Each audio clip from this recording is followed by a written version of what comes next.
Harvey Keene. Sandy into his windup, and the pitch, a fastball for a strike. He has struck out, by the way, 5 consecutive batters, and that's gone unnoticed. Sandy ready in the strike one pitch. Very high, and he lost his hat. He really forced that one. That's only the second time tonight where I have had the feeling that Sandy threw instead of pitched, trying to get that little extra. And that time he tried so hard his hat fell off.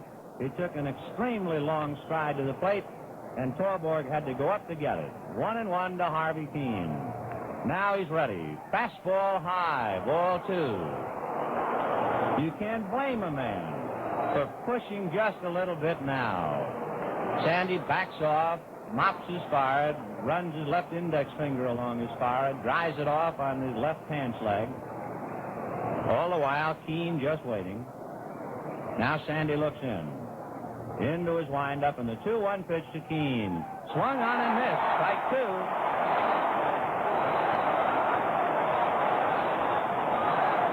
It is 9:46 p.m. 2-2 to Harvey Keene. 1 strike away. Sandy into his windup. Here's the pitch. Swung on and missed. A perfect game.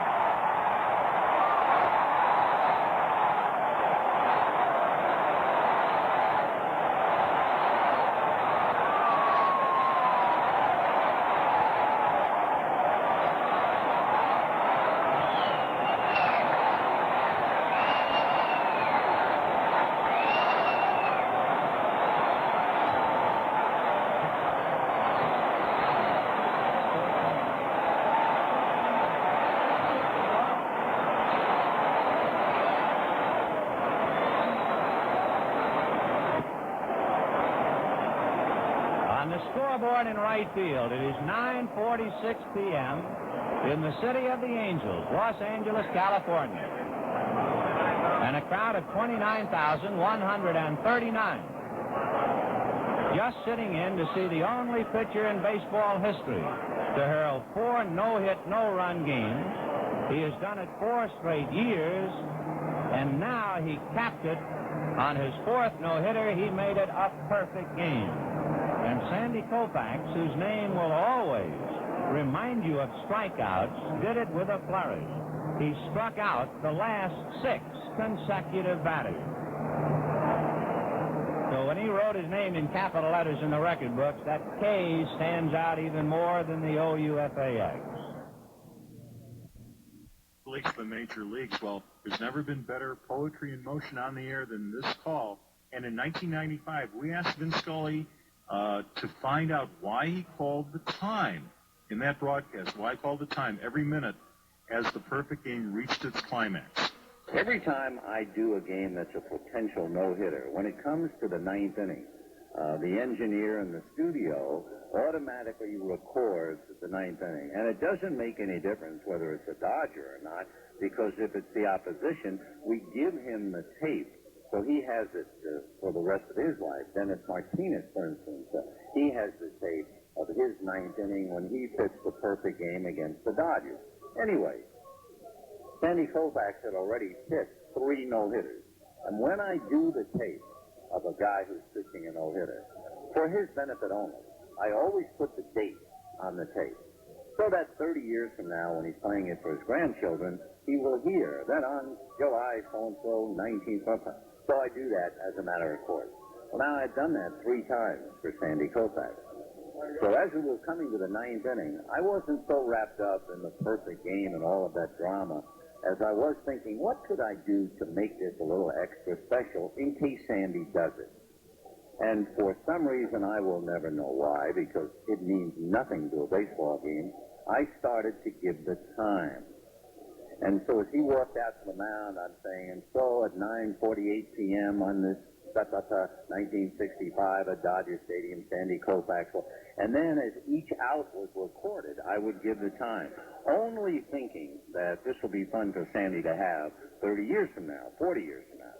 Well, when the game ended, the next day, the one thing everybody talked about was how dramatic it was that I was giving the time, thinking I had this great sense of theater, when all the while, all I was trying to do was give Sandy a little something extra for the tape.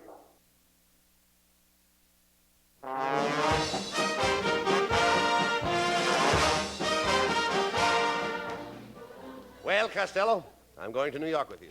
You know, Bucky Harris, the Yanks manager, gave me a job as coach for as long as you're on the team. Look, Abbott, if you're the coach, you must know all the players. I certainly do. Well, you know, I never met the guys, so you'll have to tell me their names, and then I'll know who's playing on the team. Oh, I'll tell you their names, but you know, strange it may seem, they give these ball players nowadays very peculiar names. You mean funny names? Strange names, pet names, like Dizzy Dean and... His brother Daffy? Daffy Dean. I'm their French cousin. French? Gouffet. Gouffet Dean, oh, I see. Well, let's see, we have on the bags, we have who's on first, what's on second, I don't know who's on third. That's what I want to find out. I say, who's on first, what's on second, I don't know who's on third. Are you the manager? Yes. You going to be the coach, too? Yes. And you know the fellow's name? Well, I should. Well, then who's on first? Yes. I mean the fellow's name. Who? The guy on first. Who? The first baseman. Who? The guy playing Who first. is on first? I'm asking you who's on first. That's the man's name. That's whose name? Yes. Well, go ahead and tell me. That's it. That's who? Yes. Look, you got a first baseman. Certainly. Who's playing first? That's right. When you pay off the first baseman every month, who gets the money? Every dollar of it. All I'm trying to find out is the fellow's name on first base. Who? The guy that gets the That's money. it. Who gets the money on He first? does, every dollar. Sometimes his wife comes down and collects it. Whose wife? Yes. What's wrong with that? Look, all I want to know is when you sign up the first baseman, how does he sign his name to the Who? contract? The guy. Who? How does he sign his That's name? how he signs it. Who? Yes. All I'm trying to find out is what's the guy's name on first base. No, what is on second base? I'm not asking you who's on second. Who's on first? One base at a time. Well, don't change the players. I'm not changing nobody. Take it easy, buddy. I'm only asking you, who's the guy on first base? That's right. Okay. All right. I mean, what's the guy's name on first base? No, what is on second? I'm not asking you who's on second. Who's on first? I don't know. Oh, he's on third. We're not talking about him. Now, let's forget about that. Now, how did I get on third base? Why, you mentioned his name. If I mention a third baseman's name, who did I say is playing third? No, who's playing first? What's on first? What's on second? I don't know. He's on third. There I go, back on third again. help Look, it. will you stay on third base and don't go off it? All right, nobody will know. Now, who's playing third base? Why do you insist on putting who on third base? What am I putting on third? What is on second? You don't want who on second? Who is on first? I don't know. Third base! Look, you got outfield? Sure. The left fielder's name. Why? I just thought I'd ask you. Well, I just thought I'd tell you. Then tell me who's playing left field. Who is playing first? I'm not... Stay out of the infield! I want to know what's the guy's name in left field. No, what is on second? I'm not asking you who's on Who's second. on first? I don't know. Third base! And the left fielder's name? Why? Because... Oh, he's center field. He is here. Look, you got a pitcher on the team. Sure. The pitcher's name. Tomorrow? You don't want to tell me today? I'm telling you, Then man. go ahead. Tomorrow. What time? What time what? What time tomorrow you're going to tell me who's pitching? Now listen, who is not pitching? I'll Who is- break your arm, you say. Who's on first? I want to know what's the pitcher's name. What's on second? I don't know. Third Third base. Got a catcher? Certainly. The catcher's name. Today. And tomorrow's pitcher. Now you've got it. All we got is a couple of days on the team. You know, I'm a catcher, too. So they tell I me. get behind the plate, do some fancy catching. Tomorrow's pitching on my team, and a heavy hitter gets up. Yes. Now, the heavy hitter bunts the ball. When he bunts the ball, me being a good catcher, I want to throw the guy out of first base, so I pick up the ball and throw it to who? Now that's the first thing you've said right. I don't even know what I'm talking about. Well, that's all you have to do. Is to throw the ball at first base. Yes. Now, who's got it? Naturally. Look, if I throw the ball at first base, somebody's got to get it. Now, who has it? Naturally. Who? Naturally. Naturally? Naturally. So I pick up the ball and I throw it to Natural. No, you don't. You throw the ball in a hole. Naturally. That's different. That's what I said. You're not saying I that. throw the ball to You Naturally. throw it to who? Naturally. That's it. That's what I said. Listen, you ask me. I throw the ball to who? Naturally. Now you ask me. You throw the ball to who? Naturally. That's it. Same as you. Don't change them around. Same as you. Now get it over. I throw the ball to who? Whoever it is drops the ball and the guy runs a second. Yes. Who picks up the ball and throws it to what? What throws it to? I don't know. Throws it back to tomorrow. Triple play. Yes. Another guy gets up and it's a long fly ball to be caught. Why? I don't know. He's on third and I don't give a darn. What? I said I don't give a darn. Oh, that's our shortstop. I'm an Come on. idiot.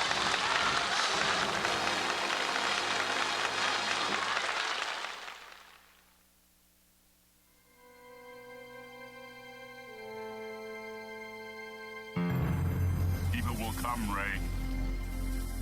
The one constant through all the years, Ray, has been baseball. Little roller up along first. Behind the bag. It gets through Buckner. Here comes Knight, and the Mets win. Now the 2-1. Line drive, and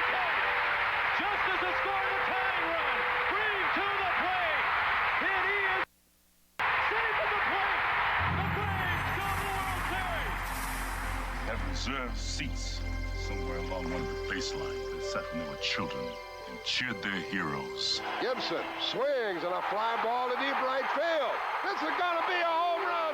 Unbelievable! A 3-run home run for Bucky Dent. The Yankees now lead it by a score of 3-2. Ladies and gentlemen, Mazeroski has hit a 1-0 pitch over the left field fence at Ford Field to win the 1960 World Series. They'll arrive at your door as innocent as children, longing for the past. The Pope arrived at Yankee Stadium. As one enthusiastic announcer put it, he is standing on second base. Reggie Jackson. Long drive right field. It is goodbye. Big World Series victory. The Blue Jays are World Series champions as Joe Carter hits a 3-run home run. Back and throws. There's a long drive. A QB, I believe. A dive from the pellet. A dive from the pellet. A dive from the pellet. The 0-1 pitch. A liner off Nagy's glove into center field. The Florida Marlins have won the World Series. The memories will be so thick that I can brush them away from their faces. The 1-0 delivery to Fisk. He swings, long drive, left field. If it stays fair, it's gone. Home run. The Red Sox win. And the series is... Lolich fires. Ball is hit high in the air. This should be the series. Freehand waving everybody away in foul territory. Detroit wins. Here's the pitch to Willie. There's a liner straight to Richardson. The ball game is over and the World Series is over. Willie McCovey hit it like a bullet. A line drive right straight. Baseball to mark the time. The Oakland A's take. I'll tell you what, we're having an earth. Good evening, ladies and gentlemen, and welcome to Candlestick Park for Game 3 of the 1989 World Series. It's been erased like a blackboard, rebuilt and erased again. Frank Robinson, the right-hand batter. Long drive to left field. Way back. This is goodbye. Home run. Base hit loaded, 1 out. Pena in a jam. The Twins are going to win the World Series. The Twins have won it. Ozzie with 1 out. Smith corks one into right down the line. It may go. Go crazy, folks. Go crazy. It's a home run. And the Willie Mays just brought this crowd to its feet with a catch, which must have been an optical illusion to a lot of people. This field, this game, is a part of our past, Ray. It reminds us of all that once was good, and it could be again.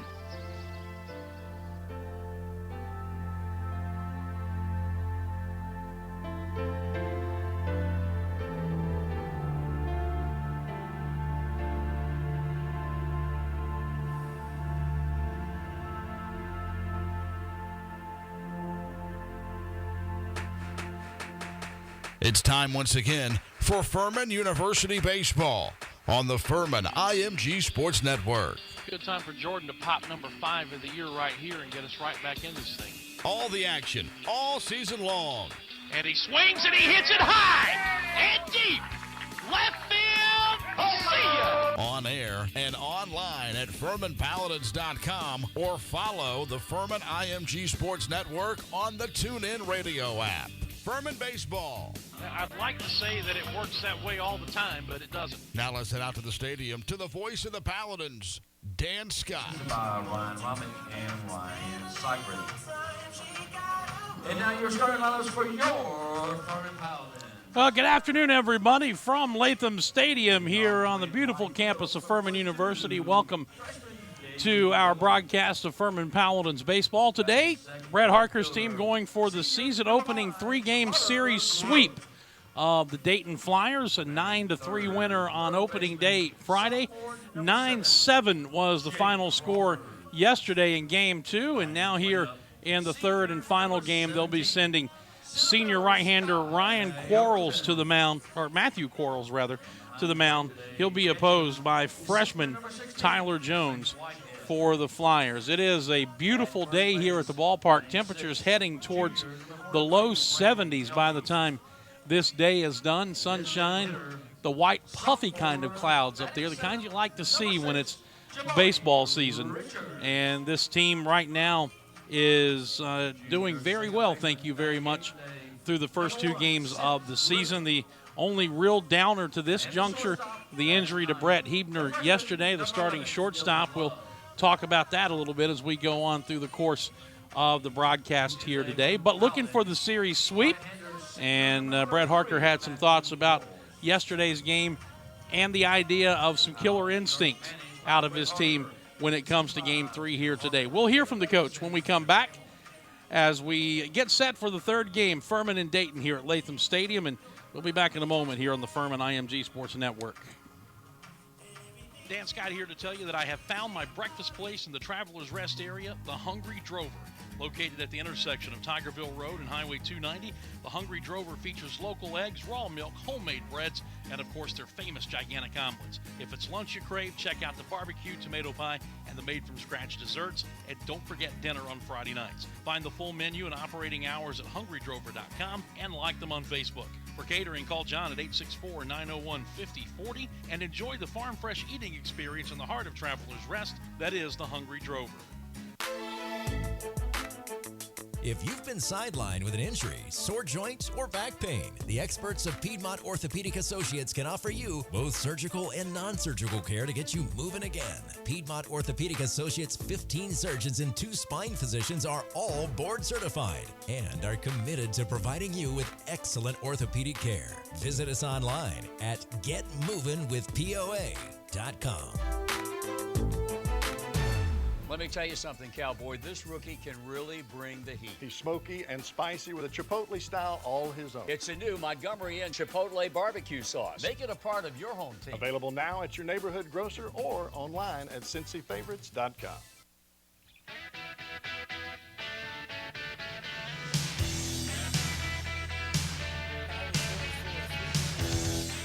To open this 2017 college baseball season here at Latham Stadium. It's a beautiful, warm Sunday afternoon here in late February. Dan Scott with head coach Brett Harker. This winning thing's pretty good, isn't it? Yeah, I like it. I tell you what else is good. February. No reason to not come out to Latham Stadium. 1 o'clock today. Should be a great day for baseball. Over the course of a season, you're going to have to win games in different ways. And in the first 2 games of this series, you've done that. You've won it with good pitching. And then yesterday you had to play add-on with some runs late in the game, come from behind once, and I thought that was a good early sign that your team has the ability to do things in different ways. Yeah, I liked us facing some adversity. You know what's funny? I feel like we didn't throw the ball all that well yesterday, and we had 11 strikeouts and 1 walk. We had a big-time error on a ground ball that went to center. Went through Sky's legs and ended up scoring 3 runs. That was a big difference in the game, and a little bit of sloppy play at shortstop. So we actually threw the ball okay, but you're right. I like seeing us face some adversity and watch how the guys responded. And I told them to give them credit. We had a 2-run lead in the 9th, and the middle of their lineups up, and there was never a concern in my body. It was the most calm I had been as of yet in my whole 2 games as a head coach. I just trusted in what they've done. I trusted their preparation and their execution that they were going to do, and they did well closing the game out. I would imagine that after his effort was done yesterday and then after the win, had to be a great big sigh of relief for Grant Sherman. It's been a long road back for that young man. Man, I was just so proud of him, and he wasn't happy with me, but I started smiling when his very first guy hit a home run off of him, and I smiled, and I said, if that isn't baseball, if that doesn't sum up baseball in 1 at-bat, you bust your tail for an entire offseason to get back on the mound, and the first guy takes you yard. Baseball is a humbling sport, and he's settled in. He threw the ball well, kept us in the game, got the win, and I'm so happy for that young man. He worked so hard and is such a good leader, and to see him back on the hump, that made my day. And I know that if there is such a thing as following a formula, you'd love to be able to get Jake Crawford in to pitch the 9th inning as often as possible with a lead this year. He's done it 2 for 2. I would imagine he's available again today. He is, yeah. Jake's just a special kid. The day he tells me his arm feels good and not great, I'm going to be worried about him. That's not easy to do what he does, throwing the ball from third, and he only knows one speed, which drives me nuts, but that's Jake Crawford. But, yeah, the kid, knowing he's over there, if the game's tight at the end of the game, and I'll tell you, Nolan Mullen, I have just as much confidence in him. He hasn't been in the game yet, and he's going to get some innings today. He's throwing the ball exceptionally well. You mix in Billy Greenfield, we're really confident what we can have coming in the 6th, 7th inning on. Offense has put up 9 runs in each of the first 2 games. You keep that up, you got a chance to be pretty good. We got a chance, I'll tell you, too. The ball is absolutely flying in BP. The wind's not blowing out that much. I don't know if it's just warmer temperatures the ball's flying, but we're going to have to keep the ball down and do a good job of keeping them in the yard. Quarles is going today, senior leader on this team. He's been a weekend starter for several years, and excited to see what he can do on the mound for us today. Do you have a specific plan for who will come in out of the bullpen after him today? We got some ideas. Like I said, I want to get Nolan in there. All their guys. Hawkins will probably be down. He threw 40 pitches yesterday, but Billy is still available. Obviously, Nolan, Jake is still available. We still have some of our big guys available. If there's long relief, Tyler Kimbrough could be first out of the pen, as well as Austin Wood. There's some guys, just depending on how far Quarles goes in this game as to what we want to do with it. What's the update, if any, right now on Brett Hebner? Seems like it's good news so far. From everything we've seen, there's no breaks. It just seems like a severe sprain with the swelling, and he's in a boot right now, so we're just going to have to see what kind of timeline we're looking at. But he slept through the night, which is good. That means his pain wasn't too bad, and hopefully we'll get him back sooner than later. Finally, you've got an opportunity. You've already won the series, and now I would imagine you're pressing on your kids, finish the job, show a little killer instinct, and try to put away this sweep here today. Yeah, we talk about that. This team has the mentality they want to be an elite team, and if you want to be an elite team, you got to smell blood and go for the kill. And we've stressed every game. This is their most important game of the year for us, period. If we want to be the team we think we can be, then this is just as big as our game at LSU when we're a 2 seed in the regional. That's how big this game is for us, and I think our guys are mentally prepared. Let's see how we go out there and play down.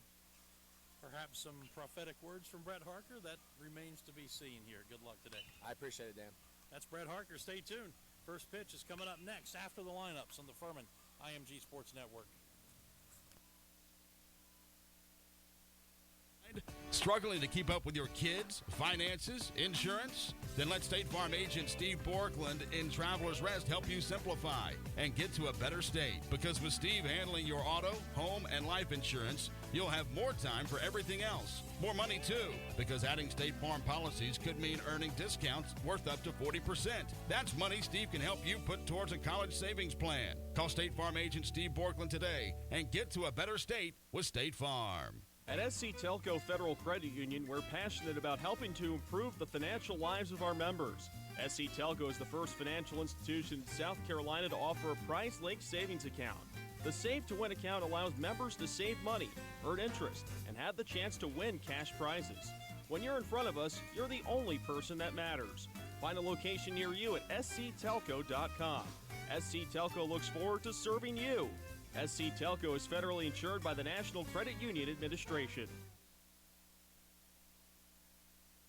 Stuck in a state of falling behind? Struggling to keep up with your kids, finances, insurance? Then let State Farm agent Steve Borkland in Traveler's Rest help you simplify and get to a better state. Because with Steve handling your auto, home, and life insurance, you'll have more time for everything else. More money, too, because adding State Farm policies could mean earning discounts worth up to 40%.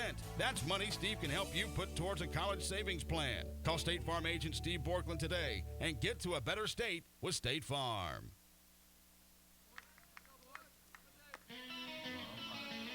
On the plate, Billy Square. At first base, Kevin Kelsey. And at third base,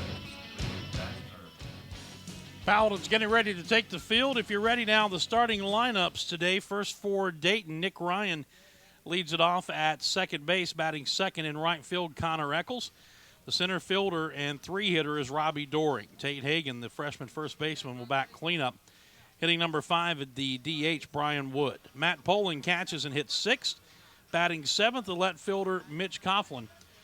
Pat Meehan will hit 8th and play third base, and batting 9th at shortstop, Brantley Johnson. Again for the Flyers, Ryan at second, Eccles in right, Doring in center, Hagan at first, Wood the DH, Poland behind the plate, with Coughlin in left, Meehan at third, and Johnson at shortstop. For the Paladins, David Webble leads it off. He's in right field. Carter Grote plays left and hits second. Jake Crawford will play third and bat third. The center fielder and cleanup hitter is Sky Overton. Hitting fifth and catching is Cam Whitehead. Brandon Elmy will play first base and bat sixth. The DH and number 7 hitter is Jabari Richards. Sims Griffith will play second base and bat eighth. And batting ninth at shortstop, Dylan Love. Again for the Paladins, Webble in right, Grote in left, Crawford at third, Overton in center, Whitehead behind the plate, Elmy at first, with Richards the DH, Griffith at second, and Love at shortstop. Your pitching matchup is senior Matt Quarles for the Paladins against freshman Tyler Jones from the University of Dayton. Gorgeous day here at Latham Stadium. As mentioned, the temperature on its way toward the low 70s by the time we get things squared away here today and get a little later on into the afternoon. And the Paladins looking for a series sweep to open this 2017 season. Furman in the white uniforms with purple sleeves, lettering and numerals, and the camouflage style caps today. Dayton going red top with white pants, the blue hats and blue numerals and lettering on the jersey. We're waiting on Matthew Quarles to finish his warm-ups down in the bullpen and join the rest of his teammates gathered outside the dugout ready to take the field. We were laughing with one of the parents earlier today that Quarles, the Greenwood native, does not get in a hurry to do anything. He's on his own time schedule, and while everybody else is waiting, he walked down into the dugout for a moment to take just a brief moment to himself before coming out and joining his teammates and getting ready to take the mound to begin his warm-ups here and help his team prepare for what they hope will be a sweep. Number 33 joins the massive white jerseys halfway between the dugout and the first baseline. And the Paladins now taking the field here this afternoon.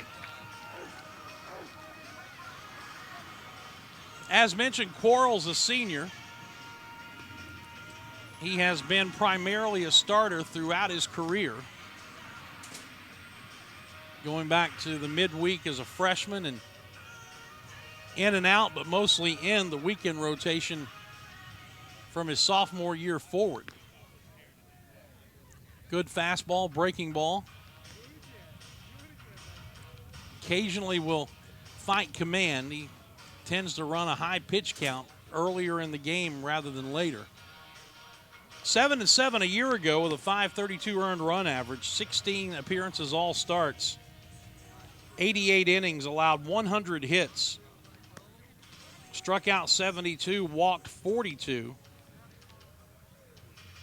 had the unwanted honor of allowing the most home runs of any pitcher on the Paladin staff last year with 11, and opponents hit .299 against him.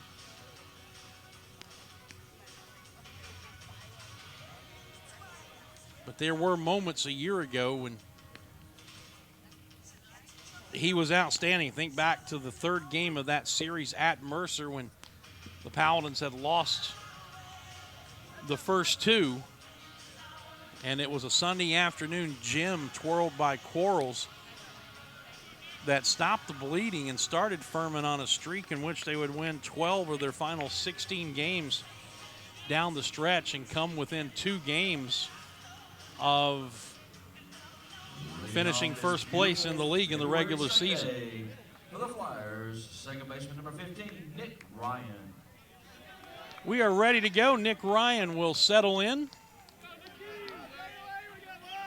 Quarles looking into Whitehead for the sign. He rocks and he fires, and the first game is swung on and lined into right center field. That's going to be up the gap and all the way to the fence for extra bases.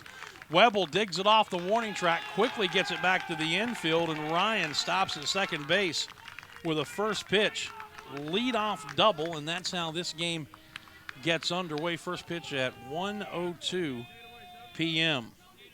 68 degrees, our game time temperature here today. What wind we have is blowing out softly towards right field.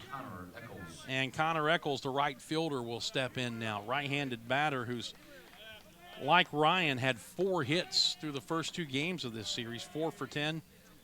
His only RBI, like Ryan before him, on a solo home run. And he swings and he fouls a pitch off the fists, off the facing of the first base dugout and beyond Terry Bell in the first base coaching box. Brandon Elmy will retrieve it along the first baseline. Umpires, Billy Square behind the plate, Kevin Elsey on the first base side, Reed Basner on the third base side. The 0-1 fouled back into the screen, and it's no balls and 2 strikes. Defensively for the Paladins, Elmy at first, Sims Griffith second, Dylan Love at short, Jake Crawford at third. Left to right in the outfield, Carter Grote, Sky Overton, and David Webble. Cam Whitehead behind the plate. The 0-2 pitch, fastball up and in. 1 ball and 2 strikes.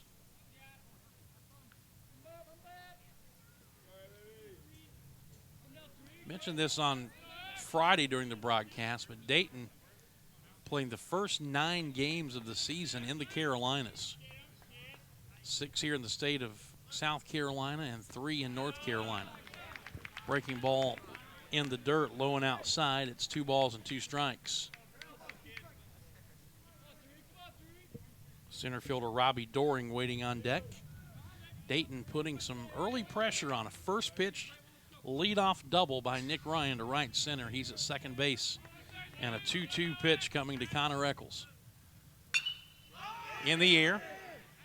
Shallow right. Going out is Griffith. And coming on is Webble. Griffith refusing to give any ground at all. Makes a tough over-the-shoulder catch on a ball that would have been much easier for Webble coming toward the infield. But he made the catch. That's the most important thing, and no advancement by the runner. Dimensions at Latham, 330 down both lines, 395 to straightaway center, 371 to right center, and 350 the short porch out in left center. And up on that grassy slope out in left field, folks taking in the sunshine. Watching the ball game as Doring takes a first pitch strike. 1 for 7 in the series. He's punched out twice, has driven in a run. The first 4 hitters in their lineup have all struck out twice in the first 2 games of this series.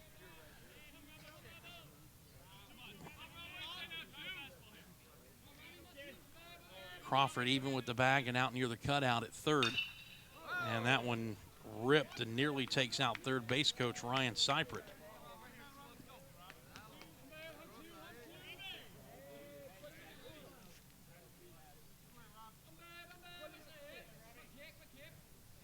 No balls, 2 strikes.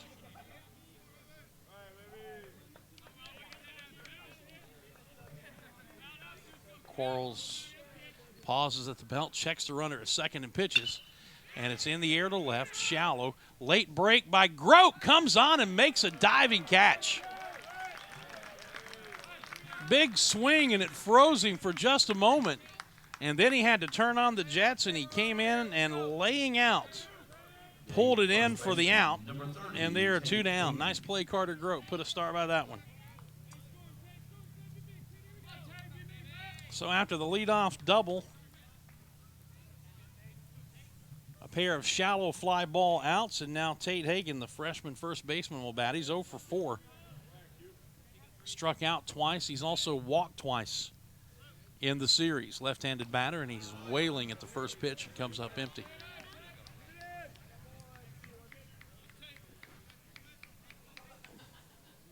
Looks like another decent crowd going to be on hand today, especially for a Sunday afternoon. Looking for a Paladin 3-game series sweep to open 2017. The 0-1 high with the fastball. They give Hagan all the room he wants out in left center field. Though as I say that, Overton in center will straighten up just a bit, maybe a step or two towards right center now. Love the shortstop shading up the middle, and Quarles will bluff back that way. Drive the runner back.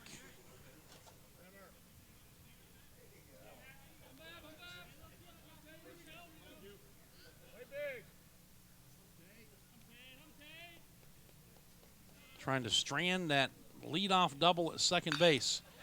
And a fly ball to right. Looks like it'll do it as Webble comes on, puts it away. And a nice bounce back job by Matthew Quarles. Gives up the leadoff double and then retires the next 3 in a row. A hit, a runner left. Off to the bottom of the first we go. It's Dayton nothing and Furman coming to bat. You're listening to the Furman IMG Sports Network. Company, what's your criteria? Experience? Trust? A company that gets it right the first time and stand behind its work? Then your search is over. Faulkner Fence has been Greenville's fence company for more than 40 years. Ed Faulkner started the business, and now son Todd continues the tradition of excellence. So regardless of your fencing needs, commercial, industrial, or residential, trust the company that Greenville has trusted for over 4 decades. Faulkner Fence, 864-271-4626, or online at faulknerfencecompany.com. Hi, Furman fans. Dan Scott here for UPS. Your customers want more from your business. You've got to make more happen, whether they're in Greenville or on the other side of the world, globally or locally. UPS is building solutions to help businesses give their customers exactly what they want. More made easy. UPS, the official logistics company of Furman Athletics.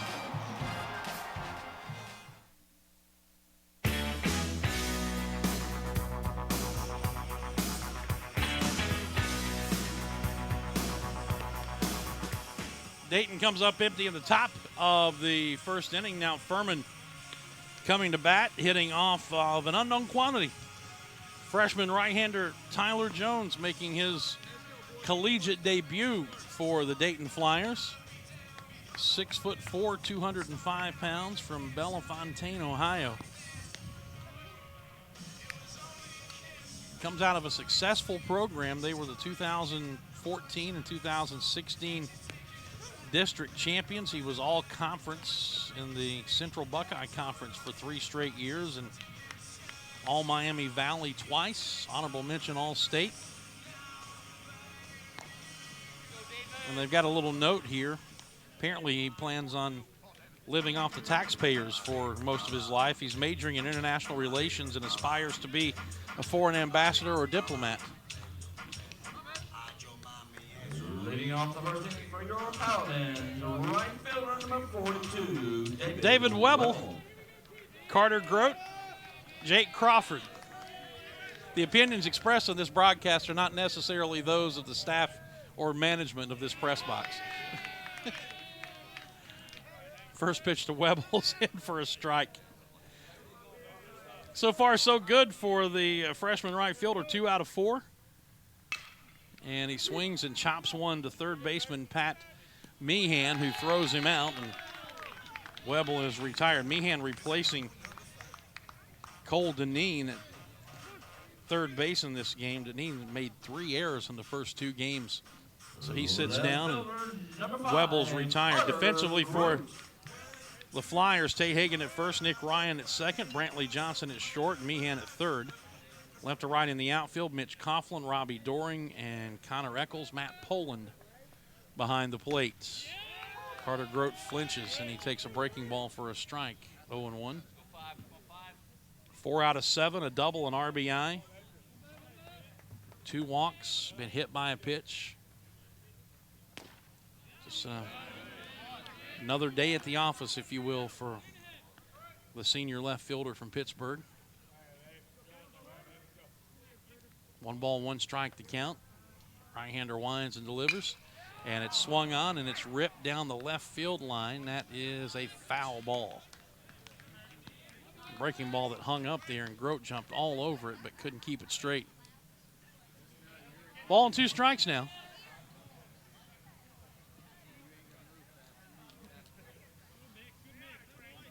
Jake Crawford waiting on deck. If anybody gets on, Sky Overton would hit. Pitch. Strike 3 called. Painted the outside corner with a fastball. First punch out for Jones. And the first 2 retired for the Paladins, and now Jake Crawford will stride plateward.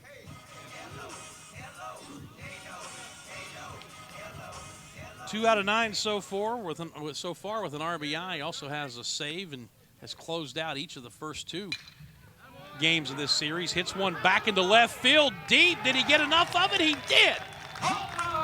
Line drive home run to straightaway left field for Jake Crawford. Pitch was down a little bit toward the outer part of the plate. He just went down and got it. And it had enough to get out of here, his first of the season. RBI number 2, and the Paladins jump out to a 1-0 lead. And Tyler Jones joins that exclusive club that every pitcher in America joins at one time or another. Your Paladin batter, the center fielder number 17, Sky Overton. Here's Sky Overton, who had a kind of a mixed bag of a day yesterday, committed an error that led to 3 runs, but also hit his first home run of the season. Takes the first pitch, ball 1.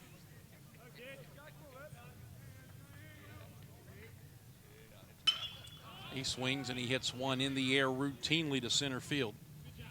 Doring camping and catching, and the inning is over. But the solo homer by Crawford gets Furman on the board early. We head to the second. It's Furman up 1-0 here on the Furman IMG Sports Network. I was surprised recently when I learned that Americans spend $80 billion a year on illegal sports gambling. Sure, that's spread out over millions of gamblers, but still it makes you wonder where that money's coming from. Unfortunately, too often it's coming from money that was intended to buy groceries, pay the mortgage, or even put children through college. If gambling's had a negative impact on your life, call the SC Gambling Hotline toll-free at 877-452-5155. Help is confidential and available 24 hours a day. A message from the South Carolina Department of Alcohol and Other Drug Abuse Services. Palmetto Pride, South Carolina's anti-litter and beautification organization, would like you to do your part to help keep South Carolina beautiful. Don't litter. Report litter bugs and litter hotspots by calling the Litter Buster hotline at 1-877-7-LITTER or by using our Trash Tracker app. No one trashes South Carolina. No one trashes my state.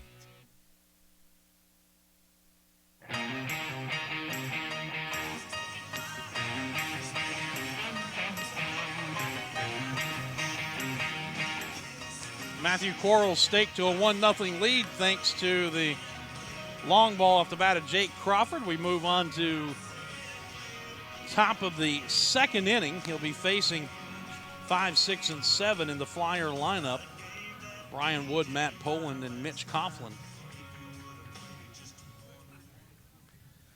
Leading off the second for the Flyers. Struck me that on number 34, Brian Wood. Friday there was one thing missing from the broadcast, and it just, well, there's probably more than one thing missing from the broadcast, knowing me, but the thing that jumped out, we didn't have the D1 baseball scoreboard up. First pitch to the left-handed batter is high and away, ball 1.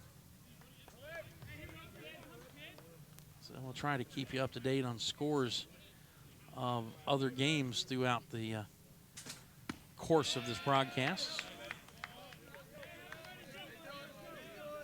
2 balls and no strikes.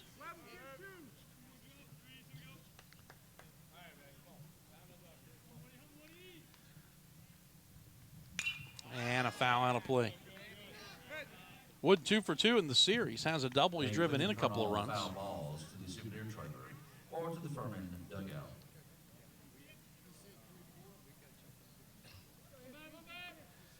Left-handed batter with just a bit of an open stance, and Quarles gets the outside corner with a strike.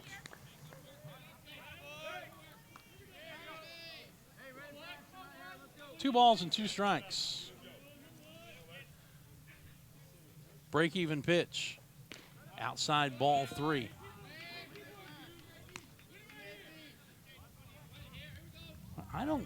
I'm assuming this is a baseball score. Only one game showing in progress right now involving another SoCon team. Payoff pitch, and he struck him out. Looked like he took something off of the 3-2 pitch and had him way out in front. First punch out for Quarles. And with one down, Matt Poland will come play. We're looking for his first hit. 0 for 6 in the series. According to this, in the top of the 8th inning, VMI is at George Mason, and George Mason's up 20-1. First pitch to the right-handed batting catcher, and he taps it foul behind the plate.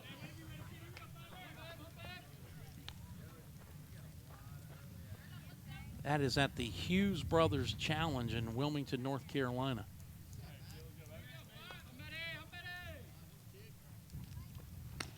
One other game besides this one. Actually, there should be several games underway. That pitch taken for a ball. 1-1 pitch. Low, 2 balls and a strike. East Tennessee State hosting Central Michigan. Wofford at Florida A&M. Mercer entertaining Maryland Eastern Shore. Greensboro at South Carolina. Strike 2 called on the inside corner. Citadel hosting Liberty. Sanford entertains Asheville, and Western Carolina at home for North Carolina A&T. Ground ball left side, gobbled up to his left by Crawford at third, and guns out Poland easily, and they're 2 down. 5 in a row retired by Quarles since the first pitch leadoff double in the game off the bat of Nick Ryan.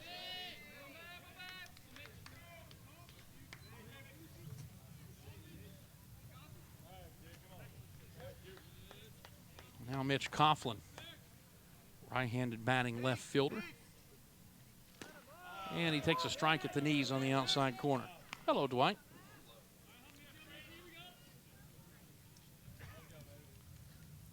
Coughlin 1 for 7 in the series with a double.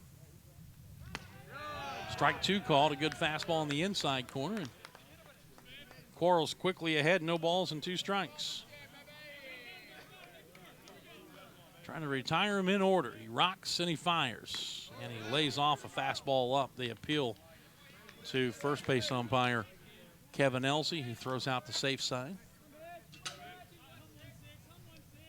Ball and 2 strikes. Quarles working quickly. Pitching in the air. Deep right. On the run is Webble. Warning track. Wall. And it is gone. A home run. Webble, when airborne, crashed into the fence. Slams his glove to the turf. It's hard to tell from here, but may have gotten his glove on the ball. Couldn't bring it in. And it's an opposite field home run for Coughlin, and we're tied at a run apiece here in the second inning. Webble is absolutely beside himself out in right field. Now batting for Dayton, the third baseman, number 1, Pat Meehan. Looks like Dwight Covington when ticket sales come up short.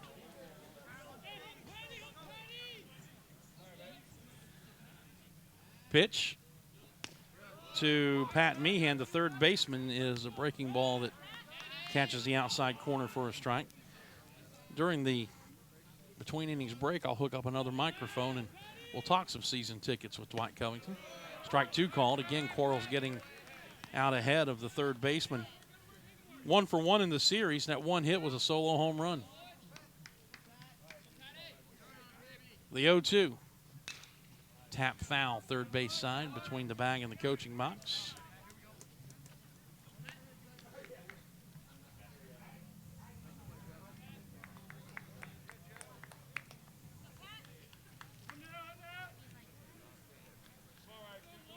Quarles maintaining the count advantage at no balls and 2 strikes, pitching, and off-speed pitch stays high and away. Be interested to talk to Webble after the game and see exactly how close he came to catching that ball, because he was not a happy camper when he didn't come down with it. That one's hit in the air down the left field line. Grote crossing into foul territory and a step shy of the warning track. Makes the catch, and the inning is over. But the 2-out solo homer by Coughlin ties it up. We are off to the bottom of the second. It is Furman 1 and Dayton 1 here on the Furman IMG Sports Network. When it comes to commercial vehicles, break through the clutter with a new Sprinter Worker from Freightliner. Otherwise, your work van isn't getting it done. The Sprinter Worker carries over 1.5 tons with over 300 cubic feet of space and unmatched safety. It starts at just $32,495 with a service interval of up to 20,000 miles. Huge capacity, starting at just $32,495. From Christopher Trucks, Whitehorse at I-85, ChristopherTrucks.com.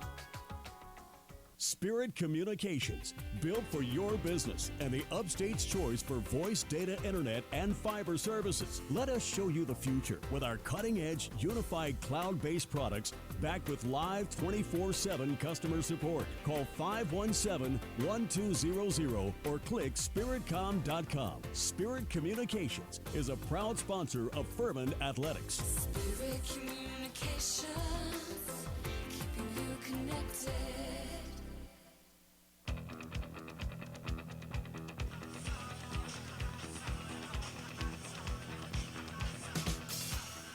Game tied at a run apiece, each team with a solo home run. As Furman comes plateward here in the bottom of the second inning. It'll be Cam Whitehead, Brandon Elmy, and Jabari Richards. 5, 6, and 7 to face Tyler Jones. Dan Scott here with you at Latham Stadium on a gorgeous day as Whitehead swings, and he hits one high and deep, left field, gone. Not much doubt about that one as Mitch Coughlin went back as far as he could go and had to stop and play the role of spectator. Cam Whitehead first pitch swinging, number 1 of the year. And they're playing a little home run derby early in this one at Paladins Stadium. 2-1 Furman, all 3 runs coming via the long ball. Mike Covington, you must have that effect on people. I will tell you what, that's the value of a healthy Cameron Whitehead who struggled with back problems all last year. Boy, he doesn't look like he's struggling with anything right now. He stroked that thing over left field. Yeah, he did, and Brandon Elmy was trying to follow up with that one as he swung through a high fastball.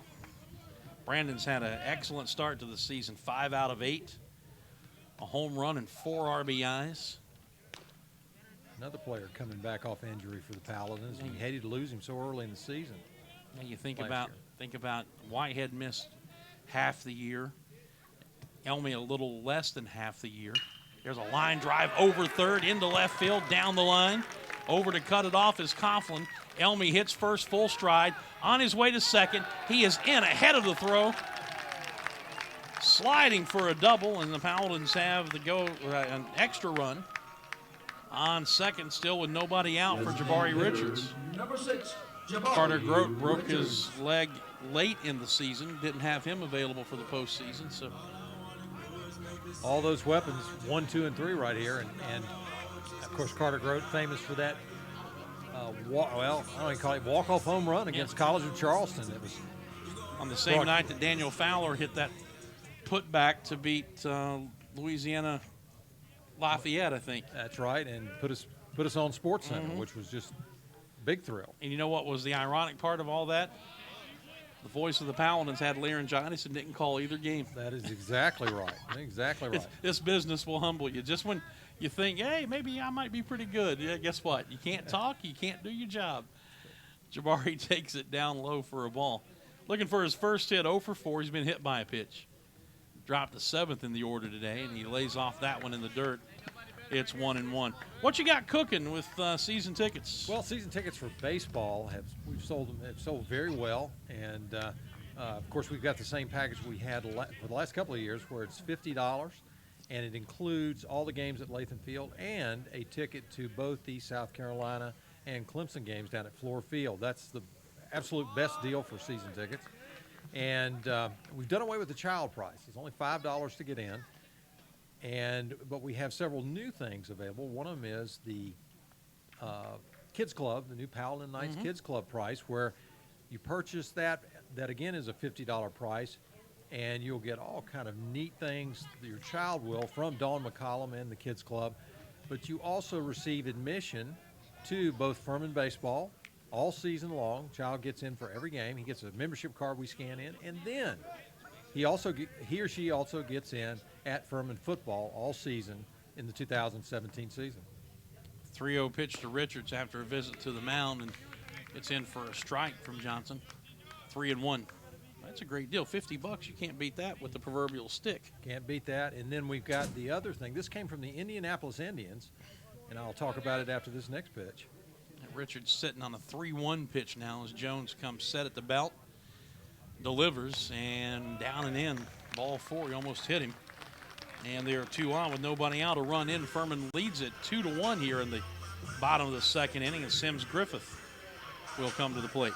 One of the benefits of our ticketing partner, Glittner Ticketing, they ticket about 90 minor league baseball teams. And the Indianapolis Indians, one of their larger clients, tipped me off on this. They said sell vouchers, sell a $20 pack for, they get 20 vouchers for $20. They're good for any game at Latham Stadium. All through the season, you can use 5 for one game, 10 for another, and it's just a great deal. It's $1 so basically $1 a game. That's exactly right. Griffith's showing bunt, and he takes it outside, ball 1. And our fans are now finding it. They buy it online. All they have to do is go online and buy the ticket voucher. We cannot print it home for those. They have to come by the box office, or we have to mail them to them. But it's a really nice, I think, inventive deal, and fans are starting to find it. I think it's going to be a real value for our folks. Whole idea is to get more fans in the stands more times here at Latham Stadium. Well, we've had good crowds on this opening weekend. Hope that will continue. Of course, you know how it is. You can throw all the promotions and ticket deals and everything else you want out there, but the best thing to spur tickets, win games. That's the truth. That's the truth. Win games, play hard. Bunt, third base side, and a beauty. Charging is Meehan. He's going to have to hurry, and he gets Griffith at first base, but the sacrifice works. 5-3 on the putout for the first out. Advance Elmy to third. Richards at second, and now freshman shortstop Dylan Love will hit with 2 runners in scoring position and a chance to add to a 2-1 lead here in the second. You got to be living the broadcaster's dream right now. You kind of got basketball laying over top of baseball, so you're busy all the time. And what a beautiful, gorgeous weekend we've had for baseball. Yeah, my wife is now at the point of the season where she always tells me to call before I come home because she just never knows when she's going to see me. Chopper, third base side, foul. Just to give you an example, baseball Friday, basketball yesterday, baseball today, coaches show Monday, baseball Tuesday, basketball Wednesday, off day Thursday, and then baseball, basketball, baseball next Friday, Saturday, Sunday. There you go. And looking forward to that trip to ETSU. We got a lot of fans and students making the trip up to watch Paladins play the Bucks. Yeah, pitch low and away, 1 ball, 1 strike. I tell you, with the events that transpired yesterday, huge matchup. That is going to be one heck of an atmosphere at Freedom Hall Wednesday night. It is about as close as you can get to the season championship game for basketball in my mind. 1-1 pitch to Love. Off speed, it stays high, 2 balls and a strike. And, of course, I would imagine that folks can also start thinking about football season tickets, right? They can. They can. We'll have a couple of new products. We'll be renewing season tickets starting in mid-March, and our fans can be looking to get that letter in the mail, and we encourage them to renew online. It's the simplest thing to do, and a lot of our fans do. I mean, we're close to almost 50% of our fans renew online now, and it's so simple to do. We really appreciate them using our online ticketing system. Pitch missed down and in. It's 3 balls and a strike to Dylan Love with runners at second and third. 1 out. Jones pauses and delivers a line drive back through the middle. into center field for a base hit. Elmy scores. Here comes Richards. He'll score standing up. 2-run single for Dylan Love. It is 4-1 Paladins. Hit that one hard back through the middle. It nearly took off the head of the pitcher, Jones, who had to really bend over backwards to get out of the way. Well, that really kind of signifies the importance of not only getting on base, but the bunt that happened earlier in the inning that put us in scoring position. Brett Harker telling me on Thursday when we chatted in his office about the season and who was going to be doing what. Webble lines one, past a diving shortstop out into left center field. That's a base hit. Coughlin over to cut it off and quickly get it back to the infield. But right now, Tyler Jones not fooling anybody. But anyway, Brett telling me that it wasn't going to be a team that bunted a lot, but when they did, it needed to mean something, and they needed to execute. And we see Sims Griffith do his job. He gets it down to advance the runners, and Dylan Love delivers the 2-run single. Timeout called as pitching coach Ryan Romick will come to the mound. It's not gotten any stirring around in the Dayton bullpen yet, but it's 4-1 Paladins. Runners at first and second, and still only one out here in the second inning. And what's been a tough collegiate debut for the freshman right-hander Tyler Jones. Yeah, it has. Paladins came out and started hitting him early in this inning. You know, Dan, it was really gratifying. A lot of hard work went into yesterday's almost sellout at Timmons Arena. We had a legit 2,600 there, and that was a lot of fun to have our guys play in that atmosphere. Unfortunately, coming away with the loss, but just great atmosphere in Timmons. Students showed up and really cheered the team on. A lot of energy. And you got one more home game in the regular season next Saturday with Wofford coming in, and that could be the one that decides whether the Paladins win the regular season and get the #1 seed or not. We'll have to wait and see. Here's Carter Grote, and he takes it down and away, ball one. Carter struck out looking his first time up. Now, I would encourage anybody that has not purchased their tickets for that game to go ahead and do so. We have very little reserve seating left for that game. The Wofford game was actually selling a little bit faster than the UNCG game until game time yesterday. Pitch low. 2 balls and no strikes. Inning began with Cam Whitehead hitting the first pitch out of here to left field for his first home run of the season. Brandon Elmy doubled. Jabari Richards walked. Sims Griffith sacrificed him to second and third, and Dylan Love brought them both home with a base hit. Chopper to third. Meehan steps on the bag for one, on to first. Double play. And the inning is over. Took him right to the bag to field that ball, and it was easy from there. But 3 runs in the inning, and we head to the third with Furman on top by a score of 4-1. We'll be back after this on the Furman IMG Sports Network. You've been sidelined by an injury. The St. Francis Sports Medicine team is here 24/7 to get you back on the field. Our highly trained network of physicians, athletic trainers, and physical therapists treat all types of sports-related injuries, even those that don't occur from playing a sport. Call the St. Francis Hurt Line at 675-HURT for priority appointments or at-home advice. Again, that's 675-HURT. There's a reason why year after year more people trust Berkshire Hathaway Home Services, Sedan Joyner Realtors, to get the job done. It's because we deliver the highest level of real estate services with the utmost integrity, quality, and professionalism. We love what we do, and it shows in every transaction. We've been the undisputed upstate market leader for over 20 years because we do what's right. We handle every transaction with a smile, and we're committed to making your home journey the best it can be. For your best move ever, contact Berkshire Hathaway Home Services. Sedan Joyner Realtors today. Visit sedanjoyner.com and let's get started.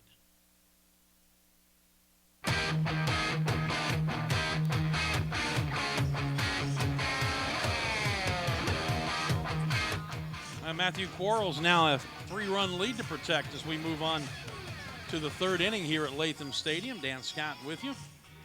Dwight Covington still here, feverishly researching something. We'll get a final word from him in a moment on the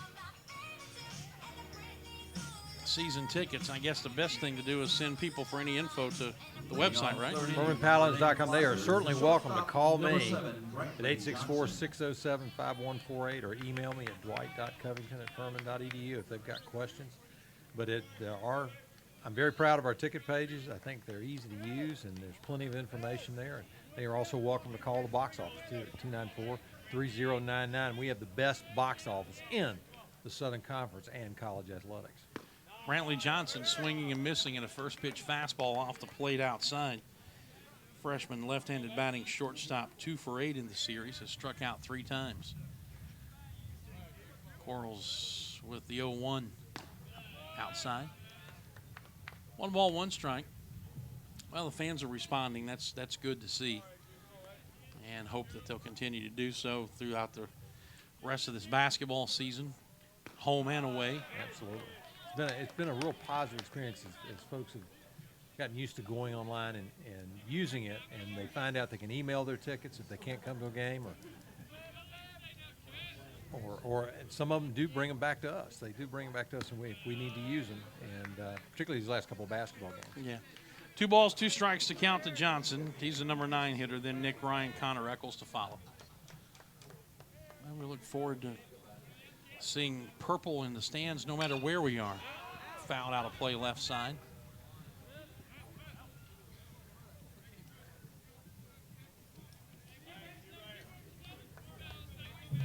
Well, I think what folks are finding, Dan, is it's such a great family atmosphere.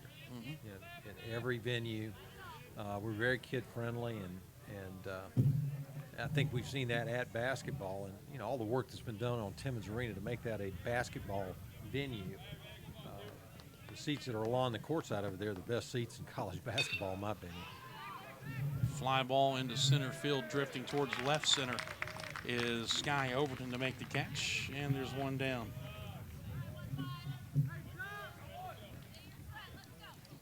Dayton Flyers, second baseman, number 15, Nick Ryan. You hear the occasional thumping that's coming from our crowd mic down low. There's a young lady down there who brought, looks like her entire collection of My Little Pony and has it up on the wall. Swing and a miss by Nick Ryan on a good slider down and away. That's what we mean by fan-friendly. Yeah.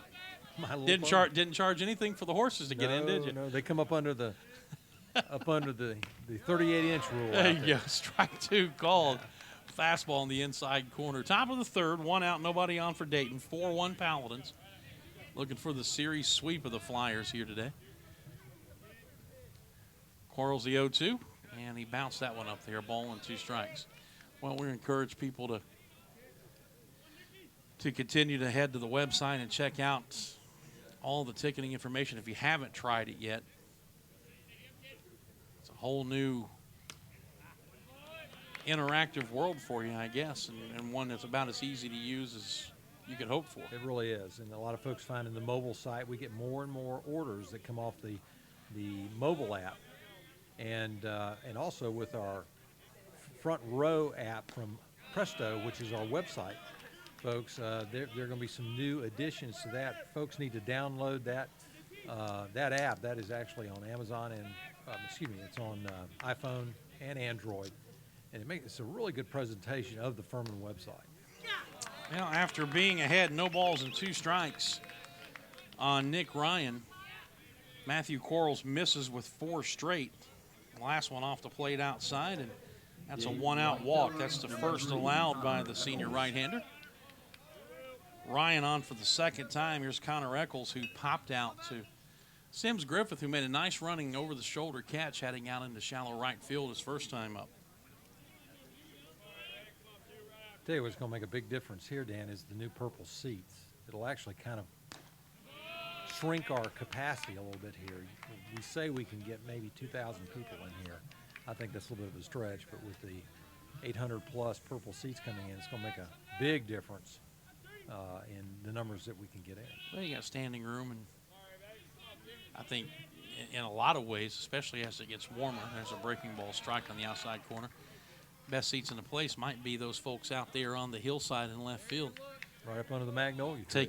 taking in the game from the sun in the sunshine out there. The home run alley out there, and got to give a tip of the cap to Alan Penson, who's our grounds person for athletics. Got a pretty diamond F out there with the Furman baseball. Ground ball base hit through the hole into left field. Eccles on for the first time, and after retiring Johnson to begin the inning, a walk and a single, and Dayton with 2 on and 1 out, and Robbie Doring will step to the plate. He was robbed of a base hit on a diving catch by Carter Grote in the first inning. Out in left field.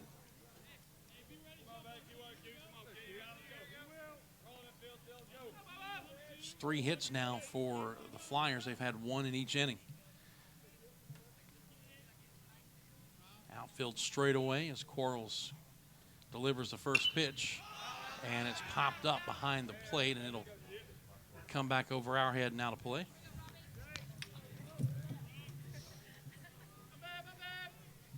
Crawford at third, a step or 2 behind the bag and playing off the line, just a step shy of the cutout. Love it short. A step back on the grass. Now coming back into the edge of the dirt. Shading up the middle. Pitch. Liner foul. Down beyond third. And Quarles ahead, no balls and 2 strikes. Hung a breaking ball there and got away with it. And Dan, I can't remember. It's been a long time. Furman's had this 1-2-3 lineup of starters pitching. We have just tremendous quality pitching. Yeah, and another young man who will be back inside the next couple of weeks if all goes well was challenging for one of those weekend spots before he had some shoulder difficulties. As Nick Verbeck, they were really expecting big things out of him. Pitch in the dirt and a good stop by Whitehead. Flings the mask aside and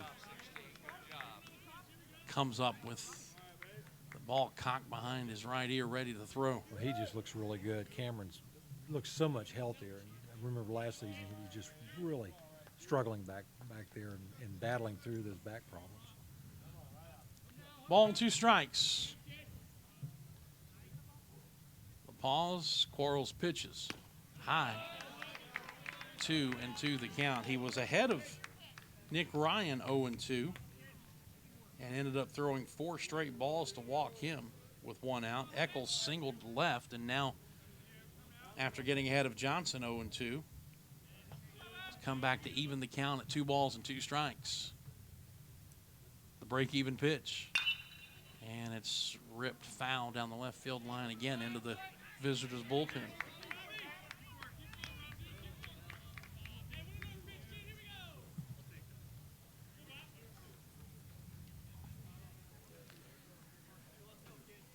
Talked about the crowd.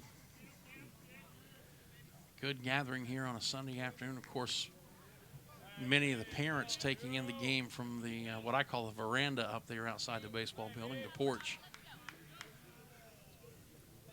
Really a nice place to watch at a baseball game. Gives you kind of a different perspective. Quarles ready again with the 2-2 pitch to Robbie Doring. Instead, he'll spin and bluff a throw back to second.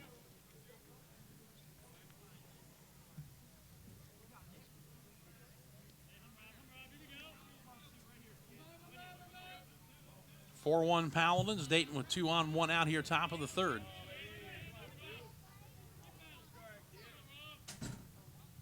Quarles with the 2-2 pitch, and it's fouled away again.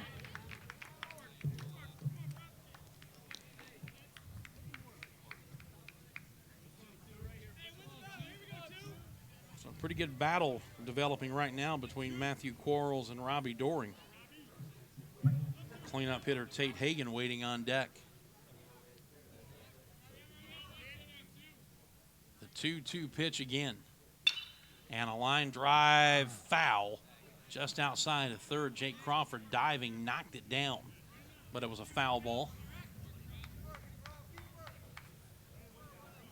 So Quarles throwing strikes and Doring continuing to foul him away, and the count holding at 2-2.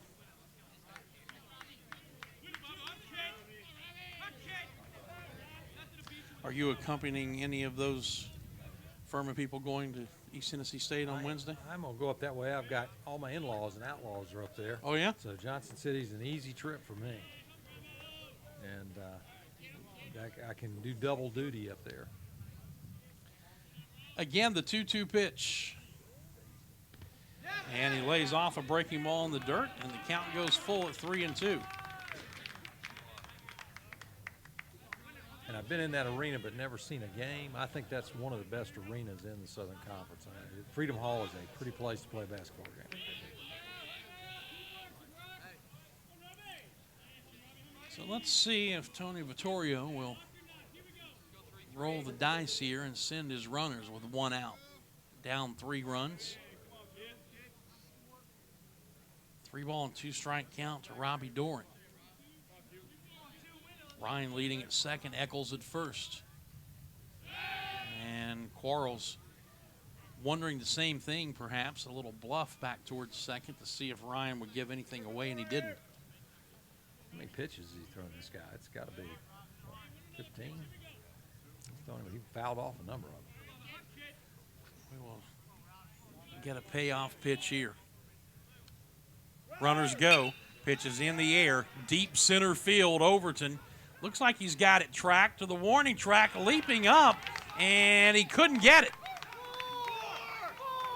Run will score, or will it? Yes, it will. They got 1 run out of that because nobody, for a moment, knew whether Sky Overton had the baseball or not. Ryan had to hold. And by the time David Webble ran it down after it banged off the fence, got a strong throw into the infield, and the relay throw was just a shade behind Ryan, who slid in head first at the plate to make it 4-2. Eccles advances to third, and Doring wins that extended battle, an RBI double, tying runs in scoring position with still just 1 out in the inning, and pitching coach Caleb Davis will make a visit to the mound. That ball was in the air for a long time. He hit that thing almost straight up. Mm-hmm.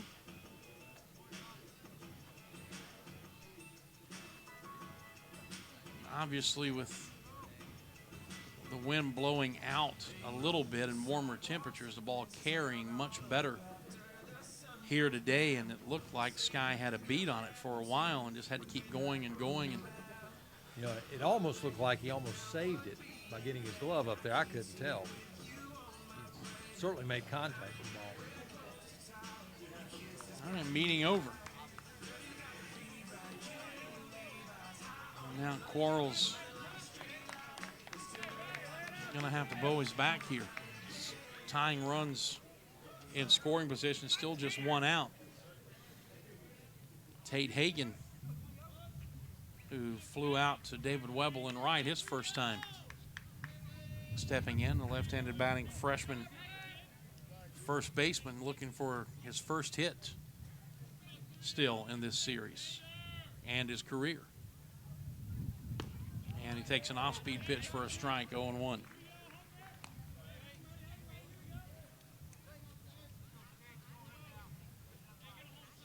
They give him a bunch of room out in left center field.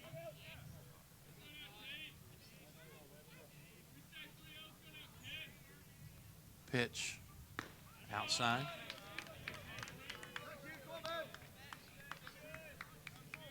Elmy even with the bag at first. Crawford 4 or 5 steps behind and well off the line down at third. 1-1 pitch from Quarles to Hagan. Swing and a miss.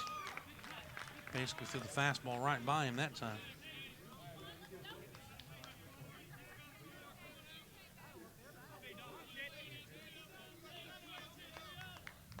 That was pitch number 59 for Matthew here in the 3rd inning.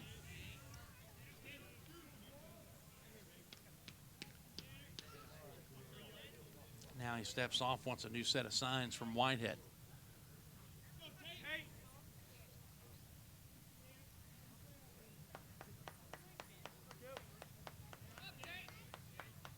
Quarles pitching.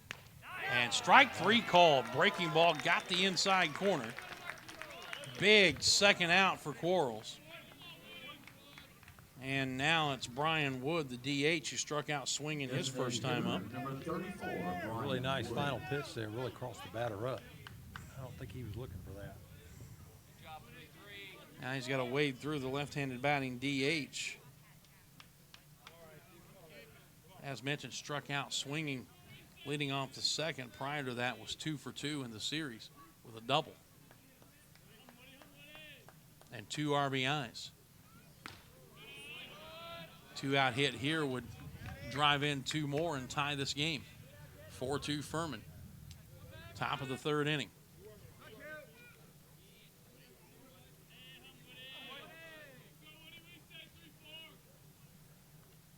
Quarles pitches. Strike call.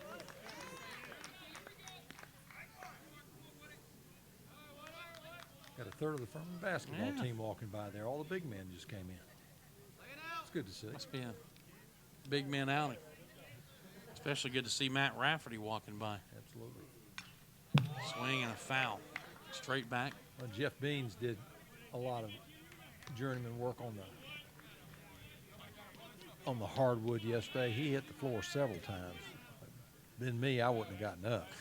He was really playing hard. Ball and 2 strikes. Quarles trying to strand the tying runners at second and third. Delivers. And he had him way out in front of an off-speed breaking ball. And a funky-looking inside-out swing. He just tapped it foul behind third base coach Ryan Seipert.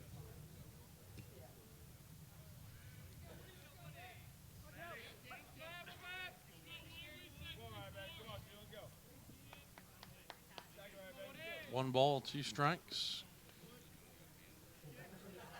Pitch. Outside, 2-2.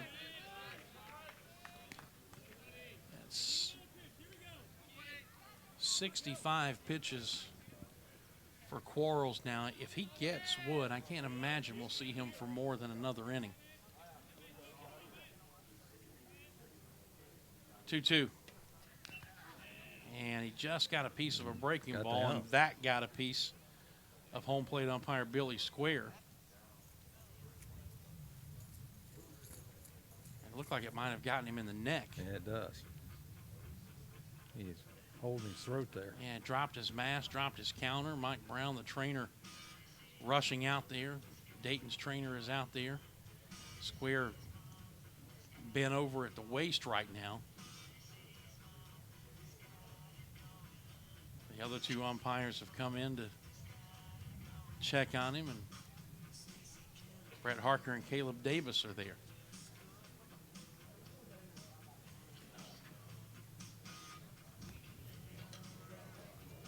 Yeah, he's in an upright position as Brown continues to work on him.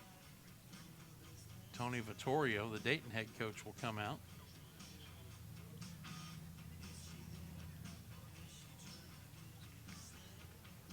Wherever that got him, it was a direct shot off the foul ball, and he is in all kinds of pain now. Those chest protectors, depending on how tight you wear them, there's always that exposed area right around the collarbone. That would hurt if it hits you anywhere in there.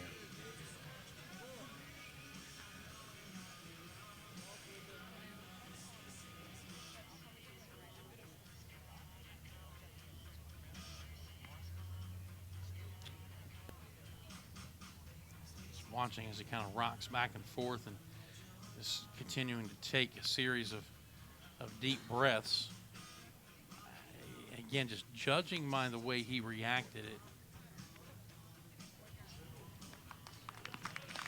And you hate to speculate. He gets a nice round of applause. He's going to hang in there. But it looked like it got him in the neck or the throat area. Yeah. So, and if it did, obviously that's painful and dangerous, but he says he's okay. And he's going to hang in there. So the count holds at 2 balls and 2 strikes on Brian Wood. 6-man to bat in what has so far been a 1-run inning, but second and third, 2 outs for the Flyers, and Matthew Quarles trying desperately to strand those 2 runners on and maintain Furman's lead at 4-2.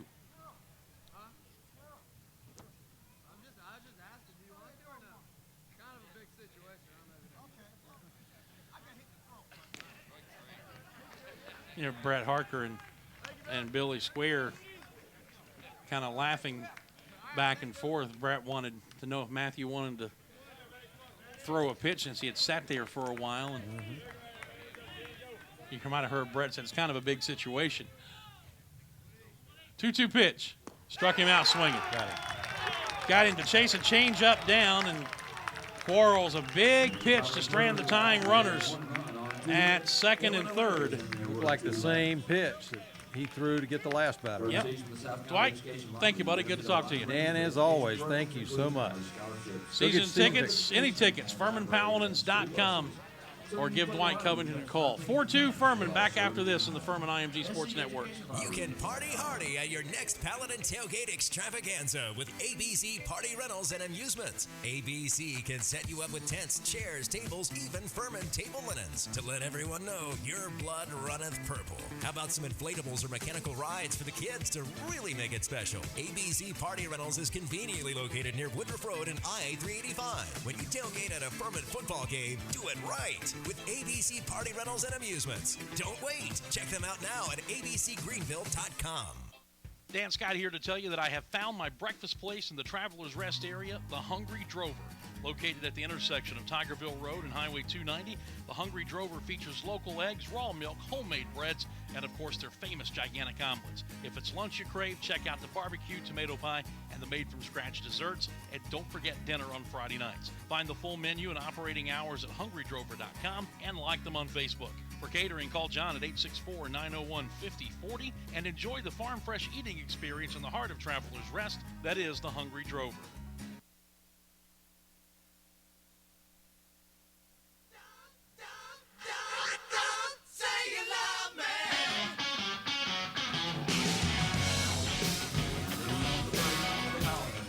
We got all fired up here in the press box earlier because the first lineup printout had the home plate umpire as Billy Squire, not Billy Square. So there's a little Billy Squire coming back in as we move on to the bottom of the third inning. Jake Crawford leads it off, 3, 4, and 5. Crawford, Overton, and Whitehead. 4-2 Paladins. Crawford, a solo home run his first time up, and he hits this one hard by the mound. Nice backhanded pick by the second baseman, Ryan. Ranging up the middle, he plants and throws out Crawford for the first down. Good job by Nick Ryan. And now Sky Overton, who flied to center his first time. Number 17, Sky Overton.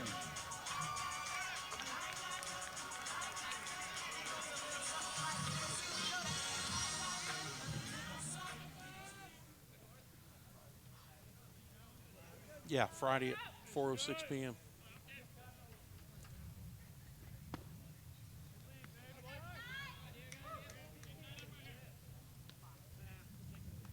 Right there's the info. First pitch to Overton, taken for a ball. Outfield straightaway. Infield at normal depth, and Jones misses down and away. 2 balls and no strikes.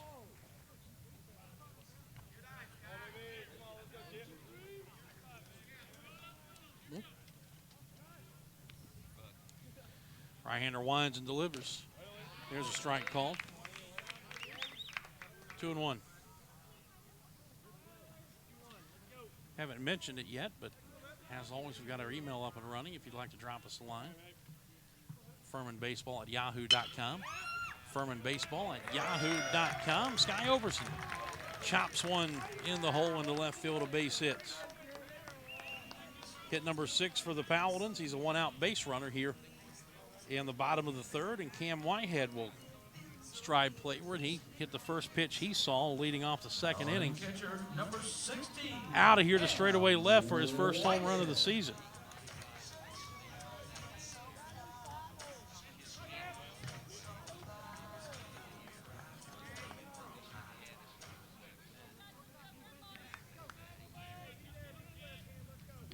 Right-handed batter settling in. And Jones with the first pitch and a fastball at the knee, strike 1.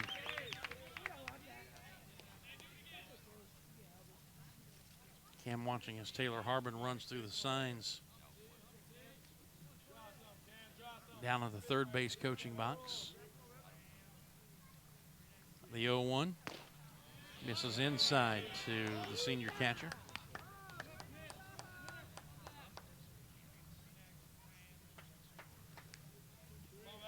One ball, one strike.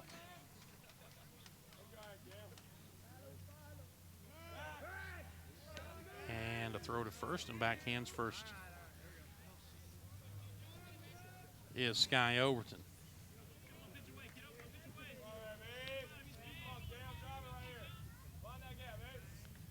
Pitch down low.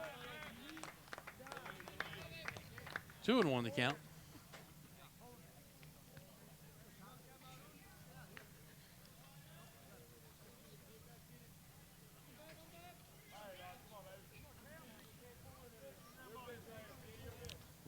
Now Jones will back off, get a new set of signs from his catcher, Matt Poland.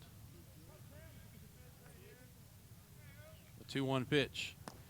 Change up, and he missed down and in. 3-1 to Whitehead.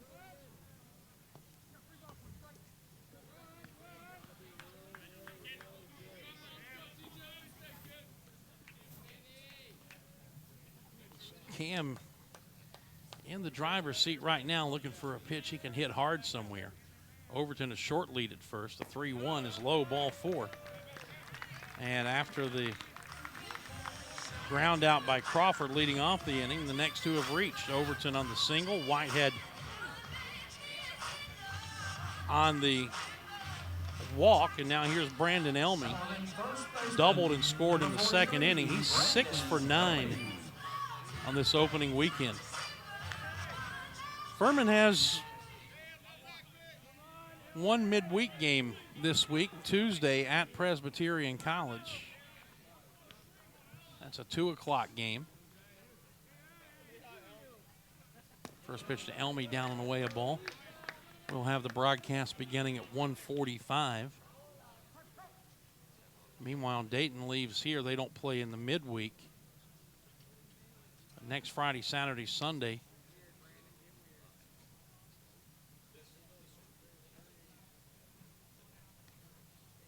They play UNC Asheville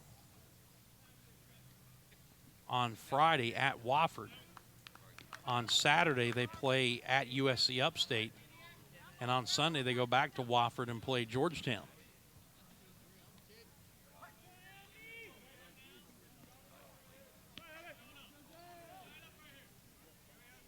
One-0 pitch to Elmy. Way outside, and he gets by the catcher all the way back to the backstop. Quickly ricocheted right back to him, but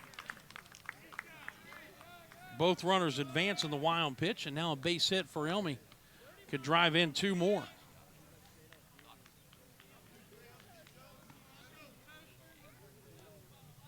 Then the first weekend in March, Flyers are playing in the USA Baseball Irish Classic in Cary, North Carolina, up in the Raleigh-Durham area. 2-0 pitch to Elmy. Swing and a miss, and he was going for the distance with that one. Big cut on the 2-0 fastball.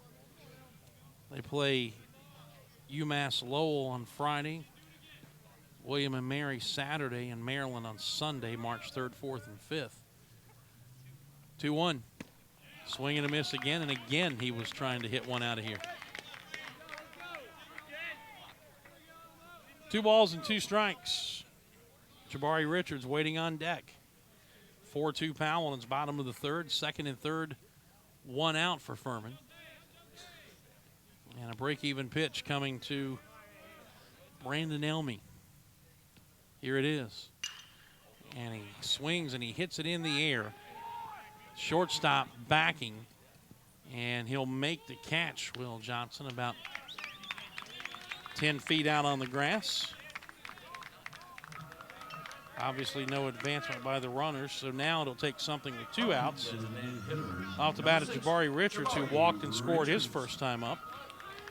Still looking for his first hit of the year. Furman next weekend is right back here for a 3-game series with Monmouth will have the radio broadcast on Friday and Sunday. And then because of basketball on Saturday, it'll be like yesterday. You'll have a video stream. Although as I think about it, I believe Tom Van Hoy is actually going to do that game for us here next Saturday. 1 ball, no strikes to Richards. Second and third, 2 outs. The pitch. Chopper towards second. Big, easy hop for Ryan. He'll throw out Richards. And the inning is over. Paladins threatened, but that's all. 3 innings in the books here in this series finale. Paladins leading it 4-2. Back after this on the Furman IMG Sports Network. Here to tell you that I have found my breakfast place in the Travelers Rest area, the Hungry Drover. Located at the intersection of Tigerville Road and Highway 290, the Hungry Drover features local eggs, raw milk, homemade breads, and of course their famous gigantic omelets. If it's lunch you crave, check out the barbecue, tomato pie, and the made-from-scratch desserts. And don't forget dinner on Friday nights. Find the full menu and operating hours at hungrydrover.com and like them on Facebook. For catering, call John at 864-901-5040 and enjoy the farm fresh eating experience in the heart of Travelers Rest. That is the Hungry Drover. If you've been sidelined with an injury, sore joint, or back pain, the experts of Piedmont Orthopedic Associates can offer you both surgical and non-surgical care to get you moving again. Piedmont Orthopedic Associates' 15 surgeons and 2 spine physicians are all board certified and are committed to providing you with excellent orthopedic care. Visit us online at getmovingwithpoa.com.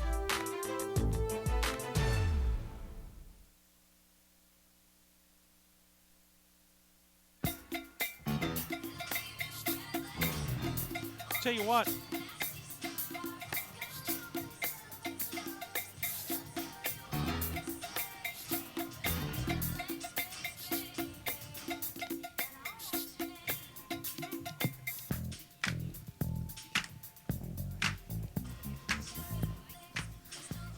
the lengths you go to for those who write for a living, the press. I would say ink-stained wretch, but that doesn't apply anymore, does it? That's right. Alternative reality and all that stuff. Alternative facts. Leaving on the fourth for Dayton. 3 inning totals. For those of you who are actually paying attention to baseball. Furman 4 runs, 6 hits, no errors. They've stranded 3. Dayton 2 runs, 4 hits, no errors. They've left 3. Matthew Quarles delivers a first pitch strike to the catcher, Matt Poland. Poland has bounced to third in his only time up so far. The 0-1. Breaking ball down.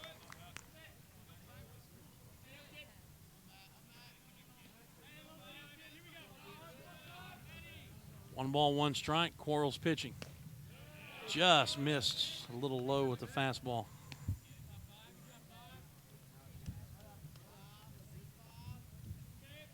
2-1. And strike 2 called outside corner.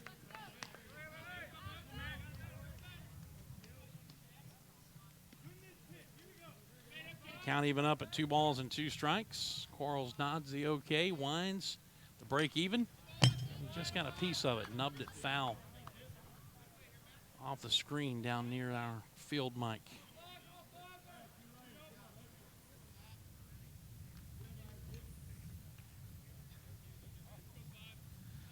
So the count holding at 2-2.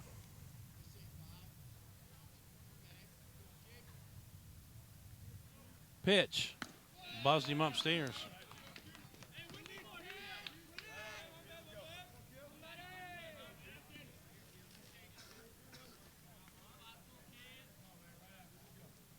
And now the payoff.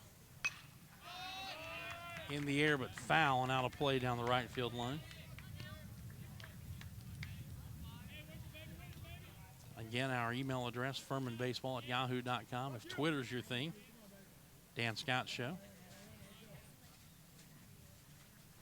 There's ball 4 high. So Poland, the leadoff walk.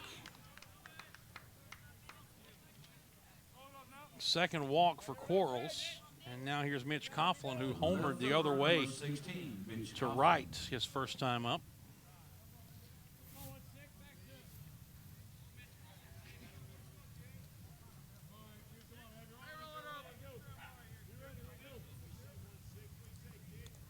Right-handed batter, and Quarles back to the stretch. And a smash foul down beyond third.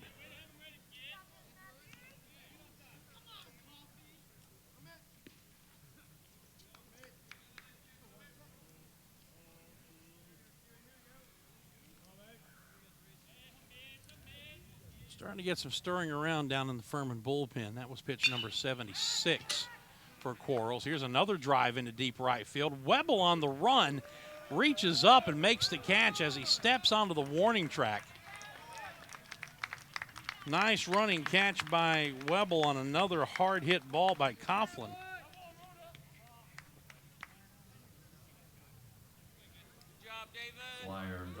Poland has to hustle back to first base, so one down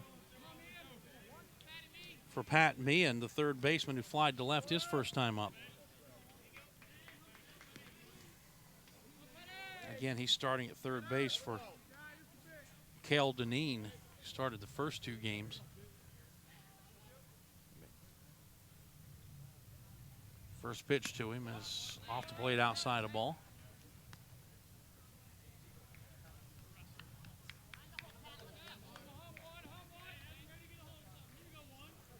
Furman with one in the first, 3 in the second. Dayton with a run in the second, another in the third, and that's where we are right now, 4-2. Furman won Friday's season opener 9-3, 9-7 yesterday.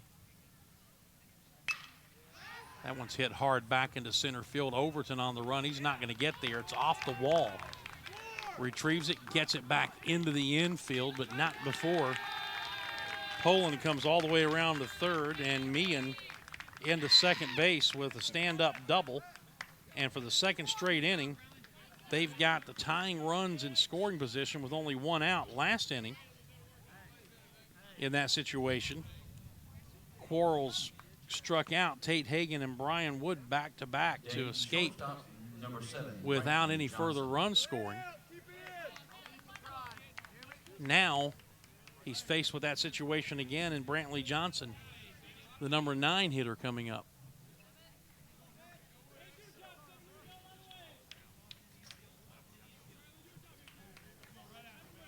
Tyler Kimbrell, or Kimbrell, throwing. There's a ground ball, base hit into center field, and that's going to tie the ball game. Both runners score. The number 9 hitter Johnson, a 2-run single, and we're tied at 4. Here in the fourth inning as Poland and Meehan come across.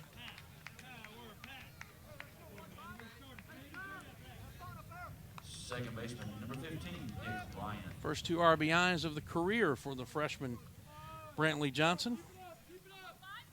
And now back to the top of the order for Nick Ryan, who's doubled, walked, and scored a run. Breaking ball low.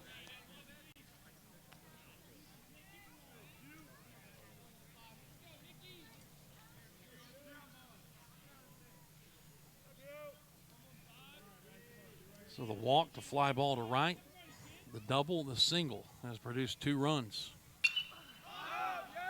Popped up first base side. Elmy called off by Griffith, the second baseman, who makes the play, and there's 2 down.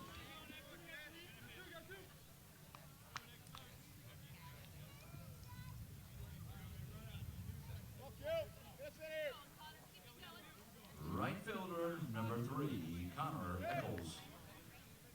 So now Connor Eccles, who's popped a second, singled and 2 times up. I think Dayton's got some activity in their bullpen as well. Fly ball, deep center field. Overton on the run. Not going to get it, off the top of the wall. On his way around third, heading to the plate, is Brantley Johnson. He'll score without a throw. A double off the top of the wall in center field for Connor Eccles, and Dayton takes a 5-4 lead here in the fourth inning. And they have hit some bullets off of Matthew Quarles here in this inning.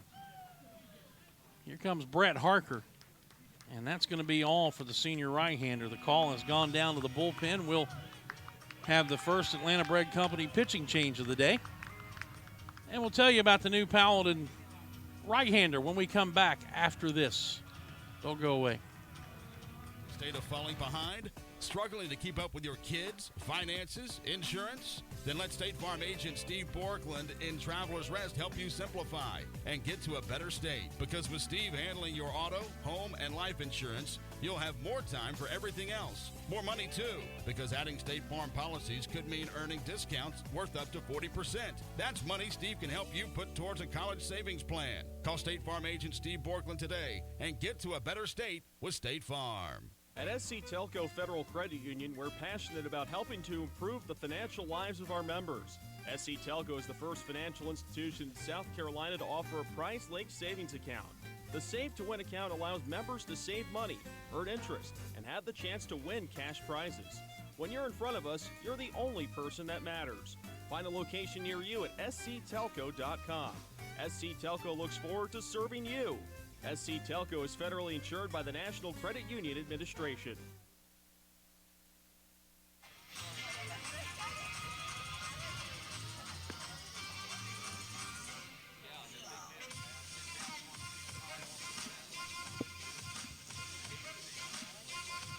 Now the new pitcher for the Paladins is senior right-hander Nolan Mullen.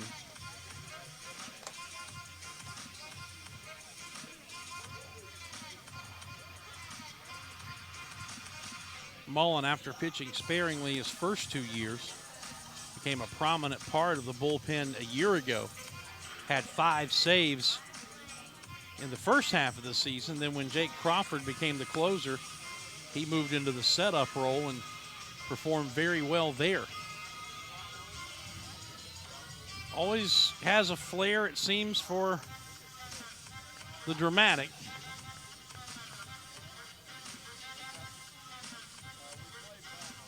Joke that he's our version of the old Orioles reliever Don Stanhouse, who Earl Weaver famously nicknamed Full Pack. And when asked why, Weaver said, because every time he pitches, I have to go into the tunnel and smoke a full pack of cigarettes because I'm nervous.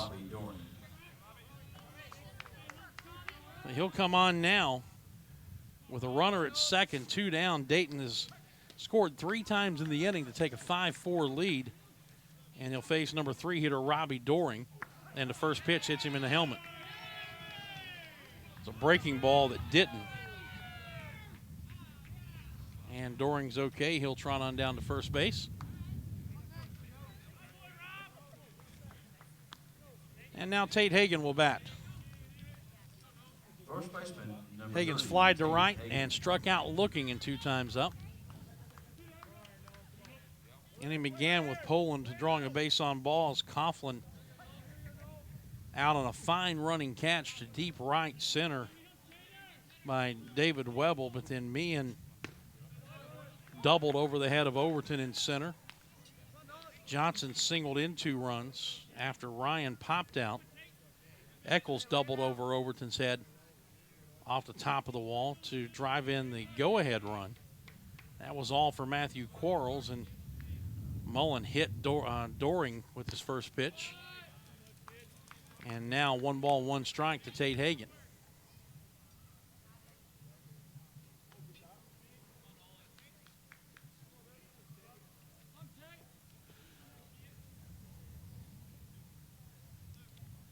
Right-hander delivers down low. Saw Nolan's dad, Rick, here on Friday, up from the state of Florida. Senior season, said he's going to try to get here as often as he can. You can understand it. 2-1 pitch. Misses inside 3-1 the count.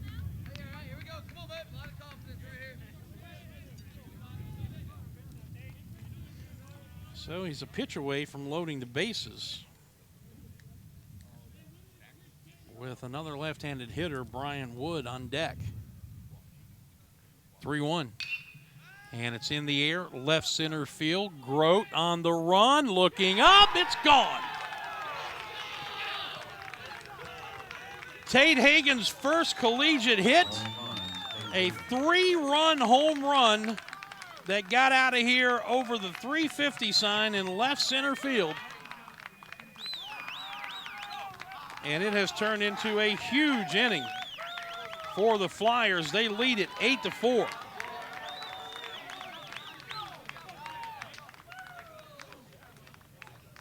First home run, first 3 RBIs of the career of Tate Hagen.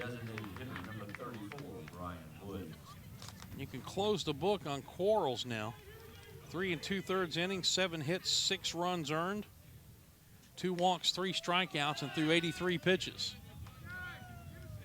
And now Wood, with the bases empty, becomes the 9th man to bat in the inning. He's been up twice and has struck out twice.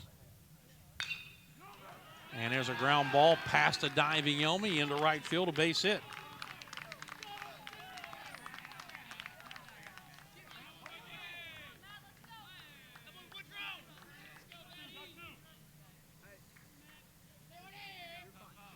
Catcher number 5, Matt Poland. That's hit number 9. 5 of them coming in this inning, and now Poland will bat for the second time. He walked leading off the inning and scored. There's a breaking ball for a strike.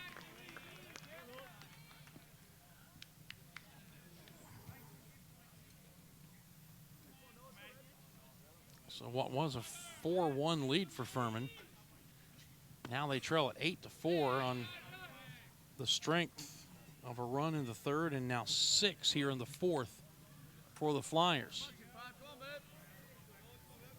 1 ball, 1 strike to the right-handed batter. Throw to first, and back hands first is Brian Wood.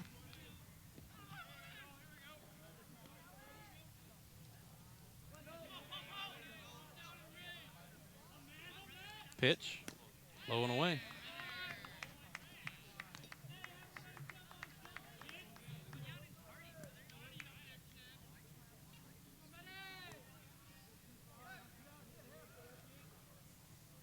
Two balls, 1 strike.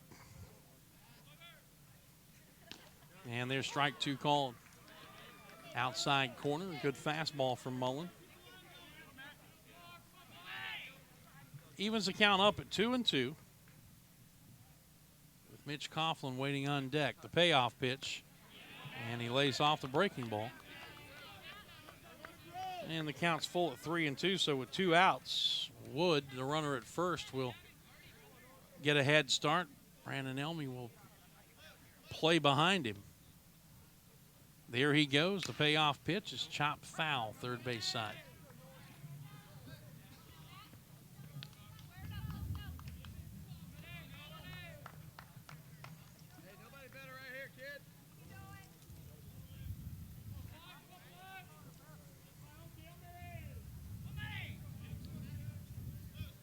Now we'll try the 3-2 pitch again with the runner going.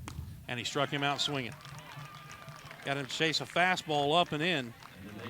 And the inning is over. But 6 big runs for the Flyers on 5 hits. No errors and a runner left. Middle of the fourth. Paladins got some work to do. Dayton on top. 8-4. Back to Latham Stadium in just a moment here on the Furman IMG Sports Network.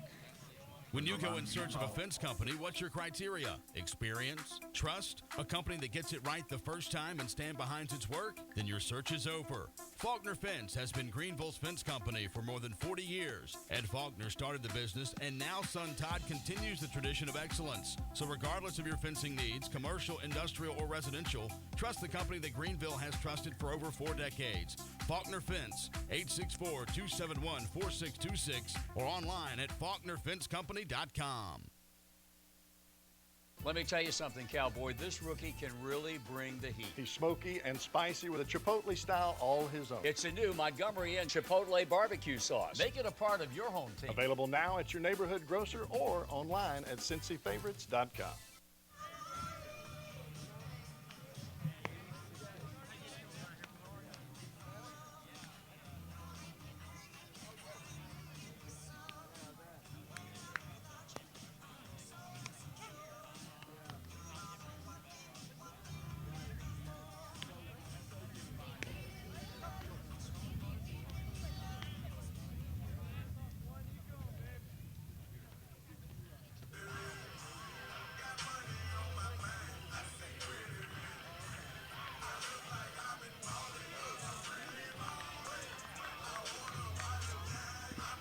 New pitcher for the Flyers. Atlanta Bread Company called to the bullpen, brings on R.J. Wagner. We saw him on Friday. 2 innings, 2 hits, 2 runs earned, a walk, and 2 strikeouts. Sims Griffith leads it off, and a check swing, 1 hopper right back to the mound. Wagner sprints towards first, underhands to Tate Hagan, and very quickly and easily 1 down.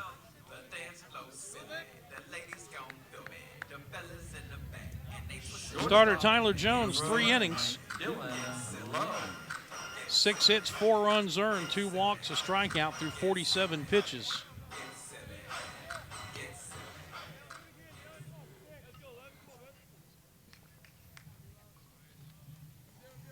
Wagner, first pitch to Dylan Love is up and in. Love is only at bat thus far, a 2-run single in the 2nd inning.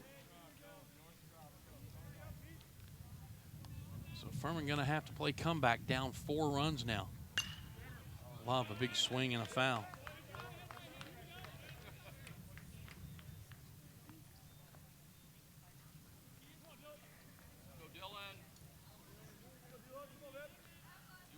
One ball, 1 strike.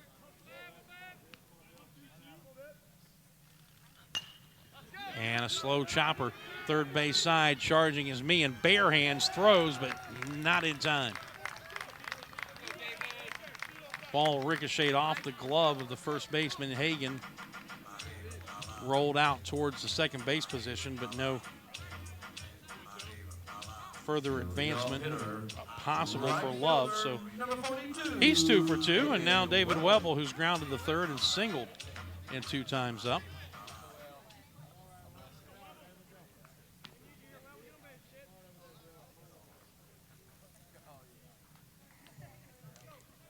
Right-handed batter, and the first pitch to him is a strike on the outside corner.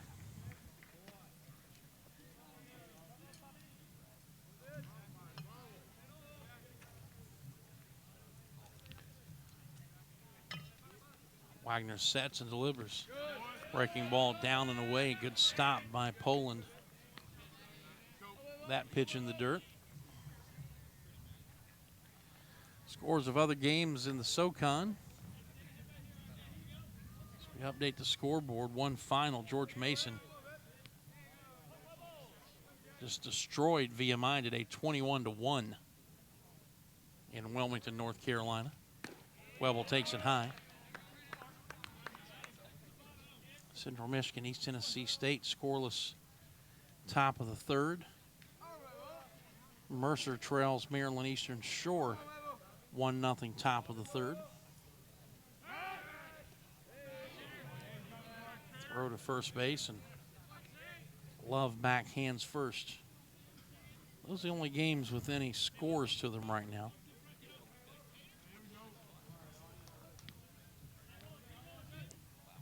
Two 2-1 pitch, strike 2 called.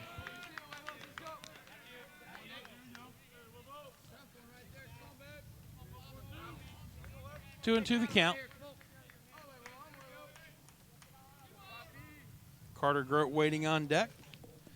Paladins is trying to do something about a 4-run deficit here in the 4th inning, and a check swing on a pitch up and in. Sawed him off. First baseman Hagan fields and takes to the bag himself for the 2nd out as Love advances to second base. 3 unassisted on the out. And with 2 down, here's Carter Grote, who struck out looking and bounced into a 5-3 double play.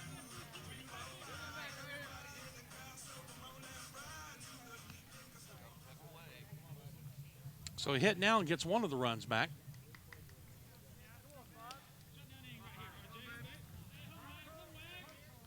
And just as Wagner got ready to throw, his catcher asked for time.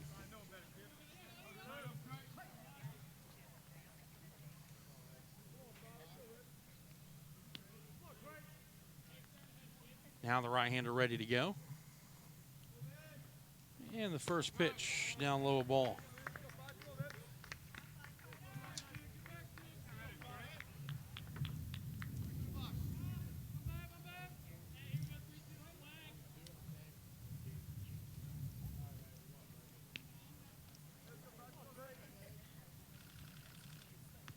And that one hit him.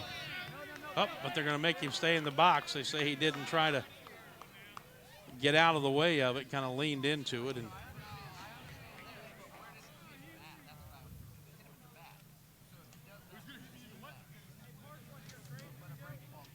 out to discuss it is Brett Harker with Billy Square, saying where did it hit him? It hit him in the back. It was a breaking ball.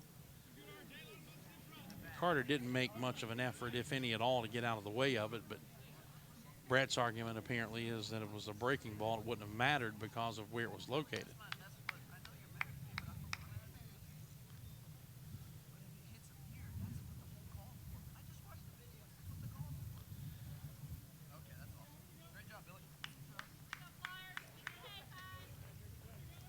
So it will go into the books as a ball, and Carter Grote will stay at the plate.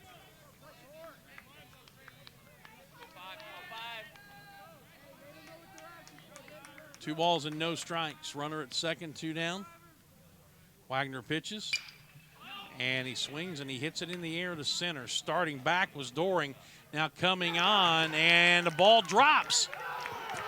Left fielder cut in front, made a dive, couldn't get it. Scoring from second is Dylan Love, and sliding head first into second is Carter Grote with a pop fly double. Second RBI of the year for Grote. Third baseman, number 7, Jake Crawford. It's a big swing, and Doring took a step back and froze and then came barreling in. The left fielder, Coughlin, diving in front of him, couldn't get it. Here's a ground ball towards short by Crawford to throw in the dirt, and a nice dig by Hagan at first to end the inning. Paladins get one of the runs back. We've completed 4 here at Latham Stadium.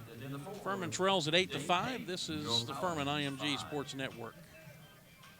When it comes to commercial vehicles, break through the clutter with a new Sprinter Worker from Freightliner. Otherwise, your work van isn't getting it done. The Sprinter Worker carries over 1.5 tons with over 300 cubic feet of space and unmatched safety. It starts at just $32,495 with a service interval of up to 20,000 miles. Huge capacity, starting at just $32,495. From Christopher Trucks, Whitehorse at I-85, ChristopherTrucks.com. Spirit Communications, built for your business and the upstate's choice for voice, data, internet, and fiber services. Let us show you the future with our cutting-edge, unified cloud-based products backed with live 24/7 customer support. Call 517-1200 or click spiritcom.com. Spirit Communications is a proud sponsor of Furman Athletics. Spirit Communications, keeping you connected.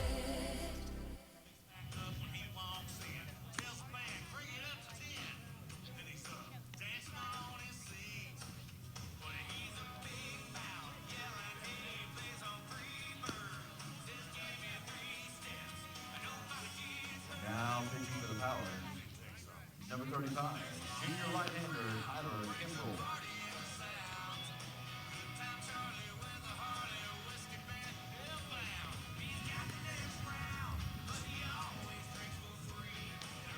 Off we go to the 5th inning, and another Atlanta Brag Company call to the bullpen. Junior right-hander Tyler Kimbrell, one of the transfers from Spartanburg Methodist, will make his Paladin debut.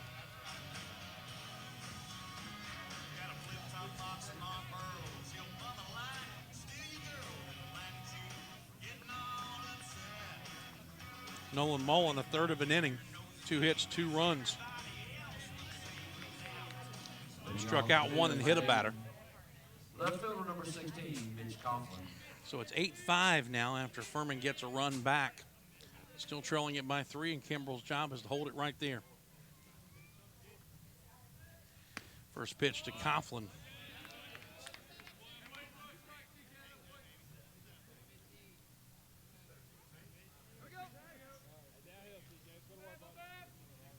Missed for a ball, and now there's ball 2 high.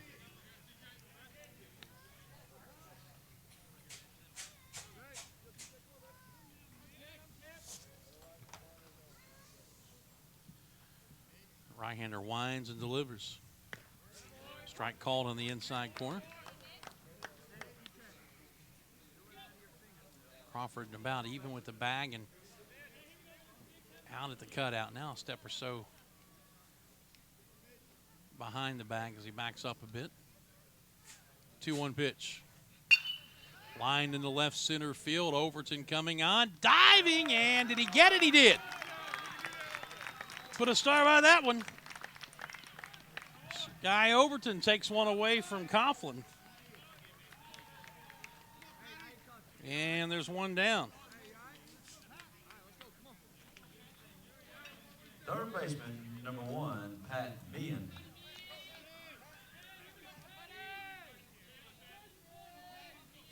Here's the third baseman, Pat Meehan, and Kimbrell bounces a breaking ball up there, 0-1. Meehan has flied to left, doubled and scored. Strike 1 call. 1 ball, 1 strike.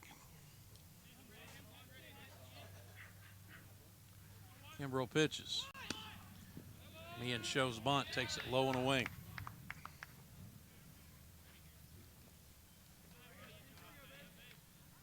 Two and 1 the count. Bases empty, 1 out. Top of the 5th.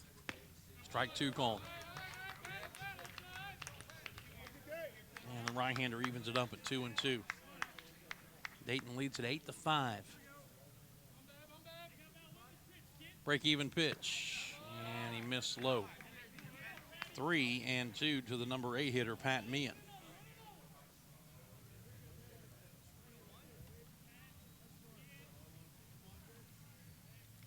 Payoff pitch. High ball 4.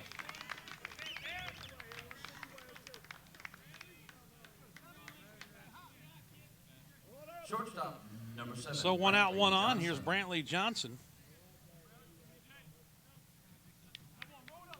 A 2-run single in their 6-run 4th. Matter of fact, it was the Flyers kids who had the 2 biggest hits of the inning. Both freshmen, Johnson the 2-run single, Hagan the 3-run homer, each with their first RBIs of their collegiate careers. Runner goes, pitch is taken for a strike. Whitehead's throw, and safe. Love was late getting to the bag, had to field it on a hop, and still almost got the tag down.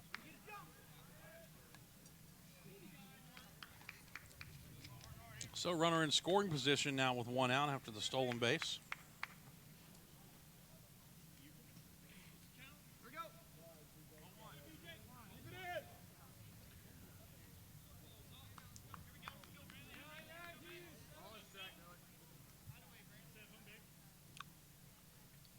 No balls and a strike, the count. Pitch. Down and in.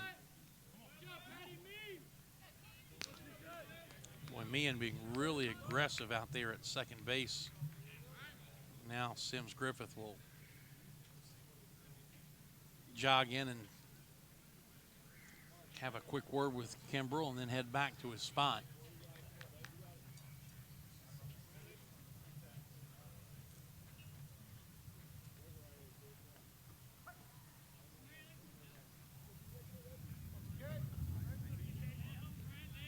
Ryhander comes set, checks the runner. And a shot back into right. Webble on the run, not going to get it. And it bounces out of here on one hop. That'll score the run. Meehan was at second base, so he scores on the ground rule double, makes it 9-5. Ground rule double. And Johnson, his second hit and third run batted into the game. The batter is the second baseman, number 15, Nick Ryan.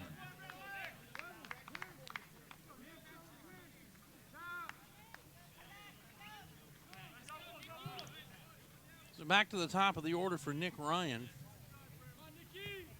1 for 2 with a base on balls. He scored a run.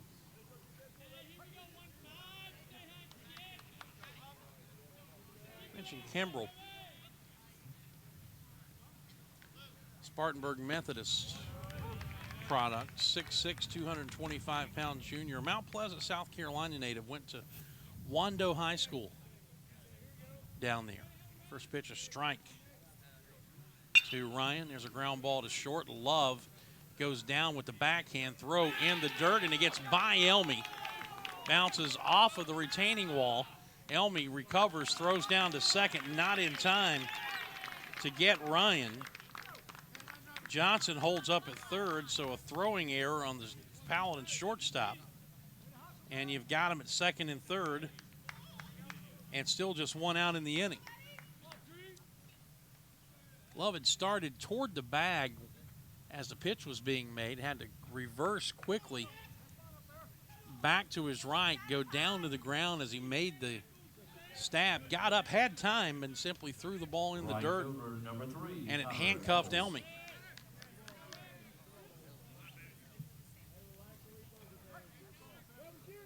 So now the corner infielders will come into the edge of the grass, middle of the infield back, with runners at second and third. And the first pitch is a breaking ball that misses outside a ball. So Dayton gets the run back. They lead 9-5 and threatening to add to it here with second and third and just one out in this fifth inning. 2-0. He missed down and away.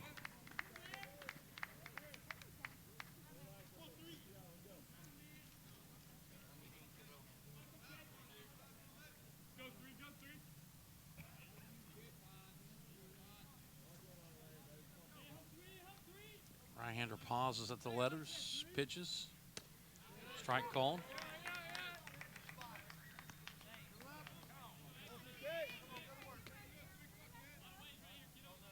They have hit some absolute rocket shots here today. 2-1. Ball 3.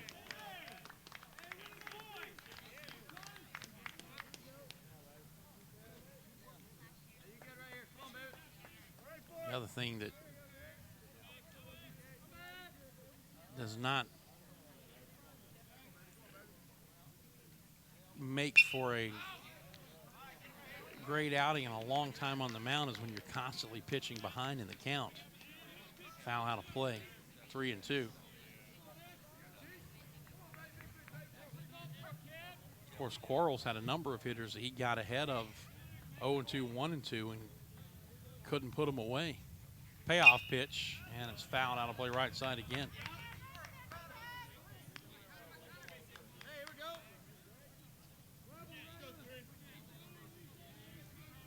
So 3 balls and 2 strikes.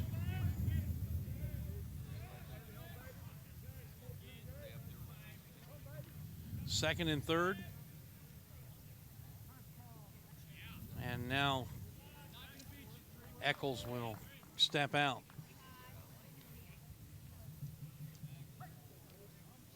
Big moment in this game. It's a 9-5 Dayton lead, and they can really stretch it out with a base hit here. The payoff pitch. Line drive left field. Grote will have to field it on a hop. That'll get 1 run in. He gets it back to the cutoff man. But Eccles, his 3rd hit of the game, his 2nd RBI. Scores Johnson from 3rd. It's 10-5 Dayton. Stopping at third is Ryan, and here comes Brett Harker, and he has already signaled the bullpen. We're going to have another pitching change. So, breaking the action, another Atlanta Bread Company call to the bullpen. We'll be back with more right after this. If you've been sidelined by an injury, the St. Francis Sports Medicine team is here 24/7 to get you back on the field. Our highly trained network of physicians, athletic trainers, and physical therapists treat all types of sports-related injuries, even those that don't occur from playing a sport. Call the St. Francis Hurt Line at 675-HURT for priority appointments or at-home advice. Again, that's 675-HURT. There's a reason why year after year more people trust Berkshire Hathaway Home Services, Sedan Joyner Realtors, to get the job done. It's because we deliver the highest level of real estate services with the utmost integrity, quality, and professionalism. We love what we do, and it shows in every transaction. We've been the undisputed upstate market leader for over 20 years because we do what's right. We handle every transaction with a smile, and we're committed to making your home journey the best it can be. For your best move ever, contact Berkshire Hathaway Home Services, Sedan Joyner Realtors today. Visit sedanjoyner.com and let's get started.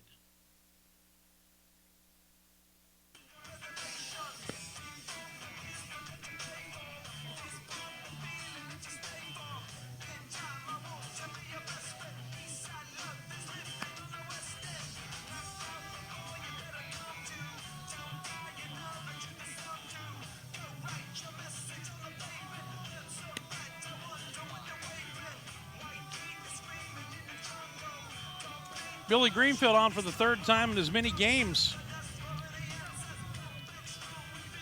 2 innings, 1 hit, 1 run. Gave up a solo home run yesterday. Best news for him, 5 strikeouts, no walks. And he's coming on here with runners at first and third and 1 out to face Robbie Doring, the center fielder. And then the left-handed batting, Tate Hagan behind him. 10-5 Dayton.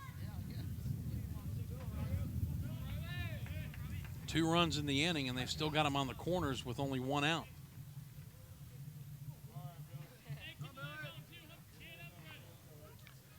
Greenfield with the set in the first pitch.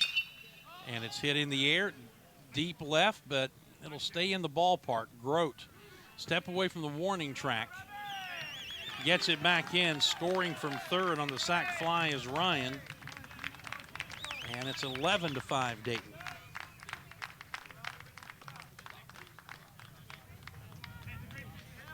Didn't miss by much of getting that one out of here. Now batting for the Flyers, first baseman number 30, Tate Hagan. So all 3 of the runs that will be charged to Kimbrell will be, or 2 of the 3 will be unearned. Swing and a miss, runner goes, throw down, and he is out from here to there. Eccles trying to steal, and he is out 2-4. Whitehead to Griffith for the 3rd out of the inning. 3 runs crossed, though. Middle of the 5th, halfway through the finale of this series. Paladins find themselves down 11-5. Back after this on the Furman IMG Sports Network. When you go in search of a fence company, what's your criteria? Experience? Trust? A company that gets it right the first time and stand behind its work? Then your search is over. Faulkner Fence has been Greenville's fence company for more than 40 years. Ed Faulkner started the business, and now son Todd continues the tradition of excellence. So regardless of your fencing needs, commercial, industrial, or residential, trust the company that Greenville has trusted for over 4 decades. Faulkner Fence, 864-271-4626, or online at faulknerfencecompany.com. Hi, Furman fans. Dan Scott here for UPS. Your customers want more from your business. You've got to make more happen, whether they're in Greenville or on the other side of the world, globally or locally. UPS is building solutions to help businesses give their customers exactly what they want. More made easy. UPS, the official logistics company of Furman Athletics.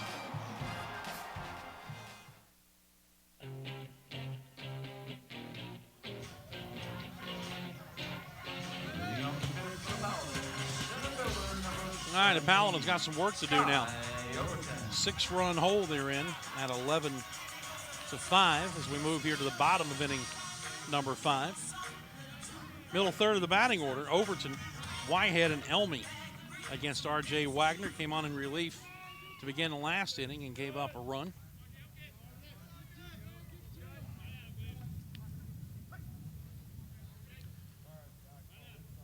Of the 3 runs off of Kimbrell in that inning, Overton hit by the first pitch. Yeah, you got to get a start somewhere. Maybe that'll get the inning rolling. Of the 3 runs Kimbrell is charged with in the inning, only 1 is earned.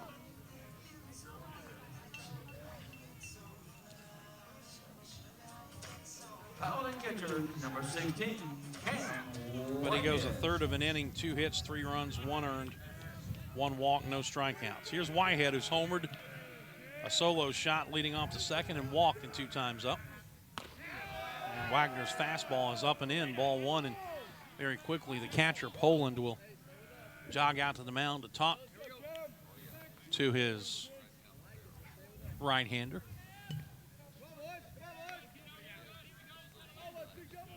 Some more stirring around down in the Dayton bullpen. Guys working with the elastic bands to start getting their arms loose. Strike called on the inside corner. 1-1 to Whitehead.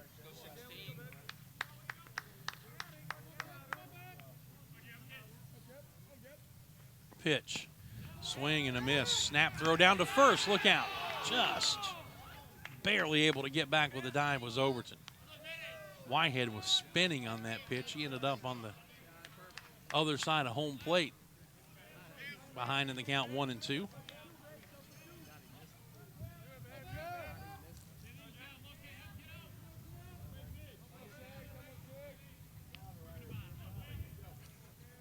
Pitch. Misses up, 2-2.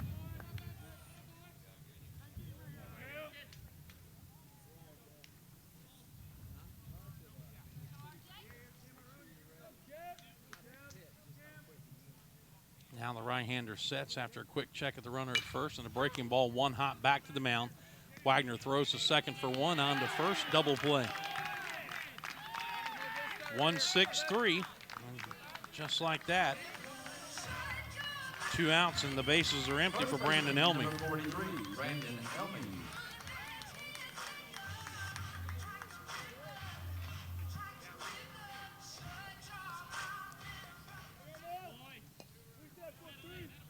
Elmy has doubled and scored. He has popped out to short. And takes a breaking ball on the inside corner, strike 1.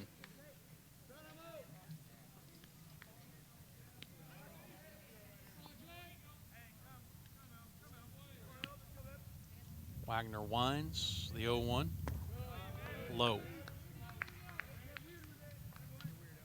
1 ball and 1 strike.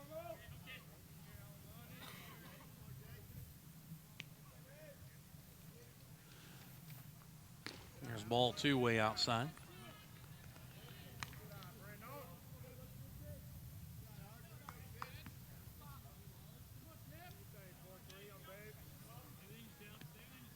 Jabari Richards on deck. Pitch. That one's hit a ton back into deep left center field, and that's out of here. Elmy's second of the year. A solo shot to left center. More towards the center field side. A rocket shot out of here, a line drive. And it's 11-6. Second home run, now 5 RBIs on the season. And now Jabari Richards still looking for his first hit of the year. Has walked and scored and grounded to second and 2 times up.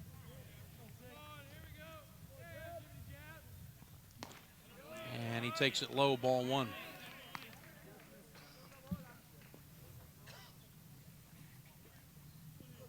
So Wagner touched up for a run in the 4th. The Elmy home run here in the 5th.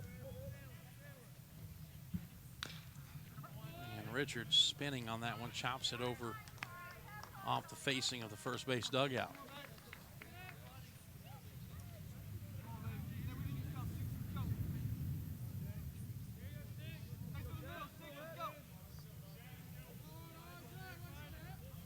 The 1-1. Fouls it out of play left side, and Jabari behind now, a ball and 2 strikes. Should he reach Sims, Griffith would be next.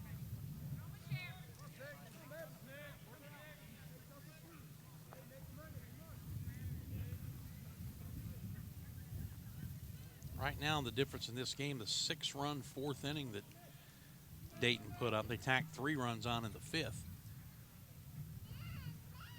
Jabari chops this one foul on a breaking ball down and in. Jeff Kimmel, first base coach.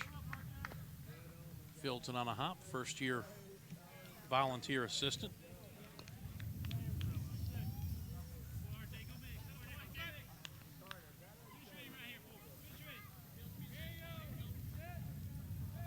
So Richards battling.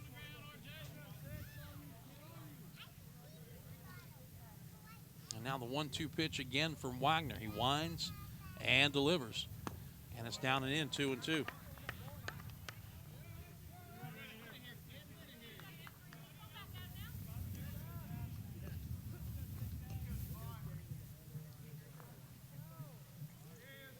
Outfield straight away for Jabari.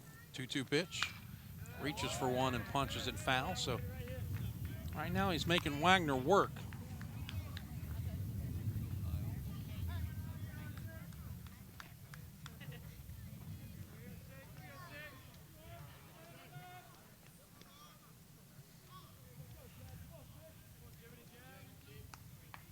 We'll try the 2-2 again. Here it is. And it's nubbed foul at the plate.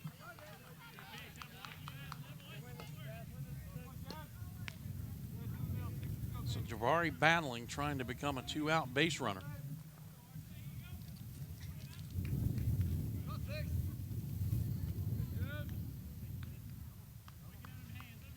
Furman trying to find itself out of what was a 6-run hole at innings beginning, now a 5-run hole at 11-6. Chopper foul, first base side. Had him out in front. Richards continuing to battle.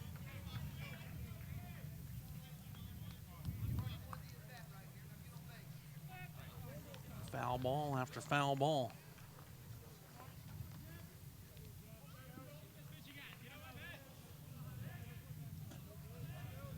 Count holding at 2-2. Wagner with a break even again, and he missed down and away. 3-2 the count.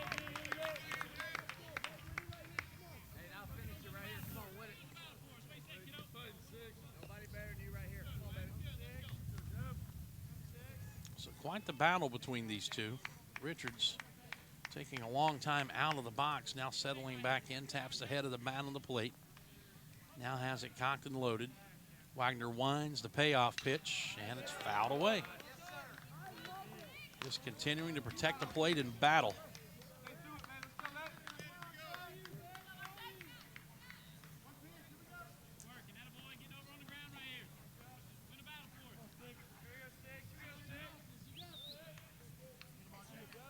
Richards ready, and again Wagner with the payoff. And a chopper foul at the first base side.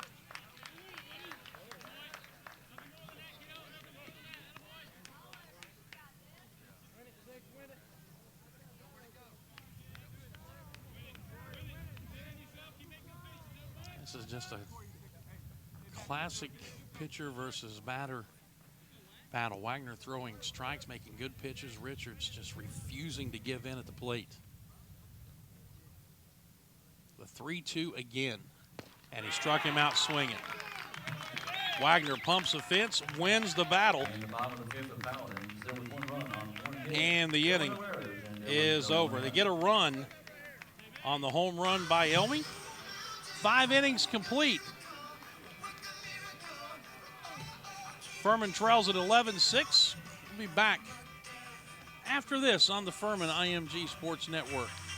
I was surprised recently when I learned that Americans spend $80 billion a year on illegal sports gambling. Sure, that's spread out over millions of gamblers, but still it makes you wonder where that money's coming from. Unfortunately, too often it's coming from money that was intended to buy groceries, pay the mortgage, or even put children through college. If gambling's had a negative impact on your life, call the SC Gambling Hotline toll-free at 877-452-5155. Help is confidential and available 24 hours a day. A message from the South Carolina Department of Alcohol and Other Drug Abuse Services. Palmetto Pride, South Carolina's anti-litter and beautification organization, would like you to do your part to help keep South Carolina beautiful. Don't litter. Report litter bugs and litter hotspots by calling the Litter Buster hotline at 1-877-7-LITTER or by using our Trash Tracker app.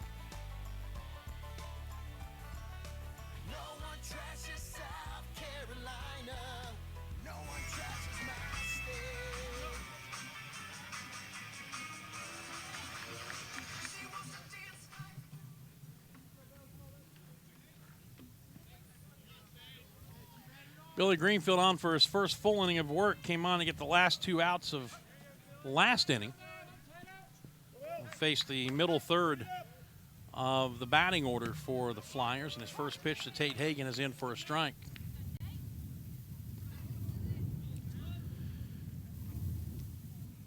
Hagan had the big hit in that 6-run fourth inning, a 3-run home run. Swings and misses at a good breaking ball down.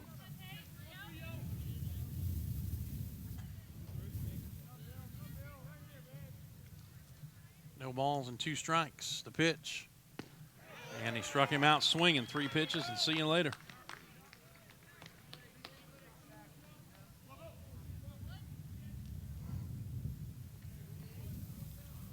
So 1 out. Brian Wood, another left-handed batter. The DH will settle in. He struck out twice and singled.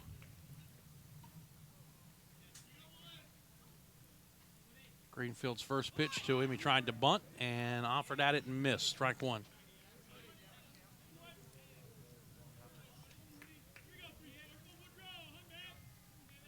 Crawford even with the bag and way off the line at third for the left-handed batter. The 0-1 pitch. In the air. Shallow right towards the line is Webble. Now stopping. Step or 2 back toward right field. Makes the catch. And quickly 2 down. Catcher number 5, Matt Poland. And now Matt Poland 0 for 2 with a walk and a run scored.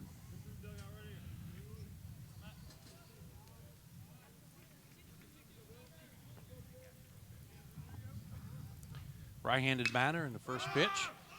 Popped up, foul, first base side. Elmy coming over. Does he have a play? He does. Halfway between the coaching box and the dugout, and a quick and easy inning for Billy Greenfield. 3 up, 3 down. Dayton goes in order for the first time in the game. Middle of the 6th. Flyers continue to lead it 11-6. You're listening to the Furman IMG Sports Network. Dan Scott here to tell you that I have found my breakfast place in the Travelers Rest area, the Hungry Drover.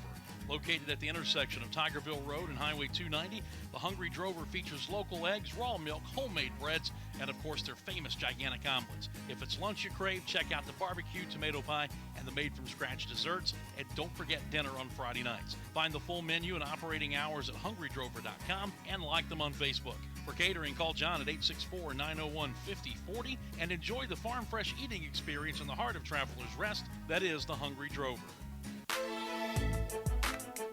If you've been sidelined with an injury, sore joint, or back pain, the experts of Piedmont Orthopedic Associates can offer you both surgical and non-surgical care to get you moving again. Piedmont Orthopedic Associates' 15 surgeons and 2 spine physicians are all board certified and are committed to providing you with excellent orthopedic care. Visit us online at getmovingwithpoa.com.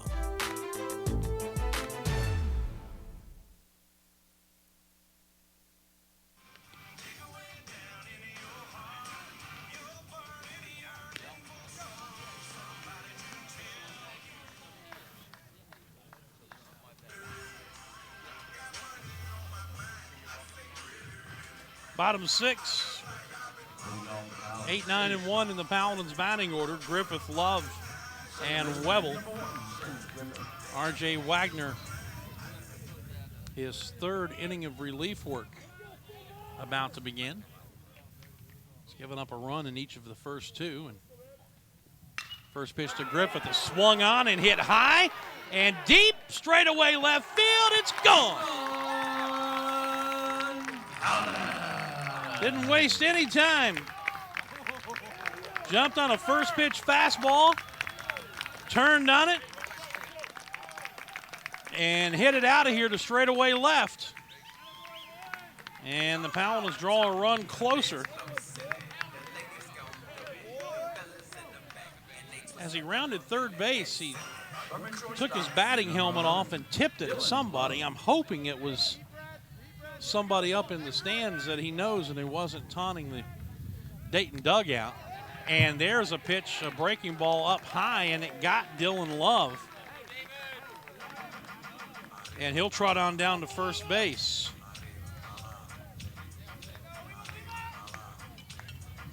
So it's an 11-7 game. Right fielder number 42, David Webble. The homer by Griffith.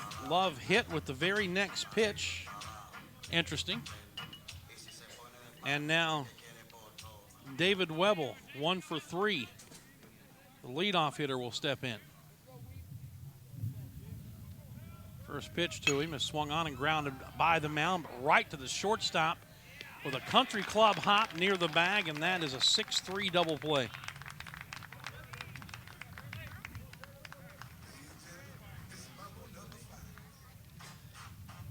So just like that, 2 down and the base is empty. That is Left fielder number 5, Carter Grove.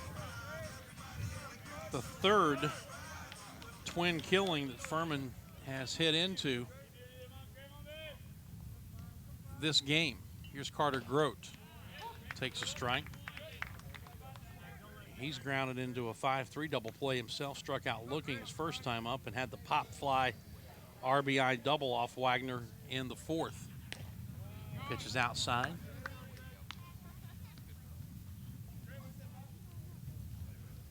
One and one the count.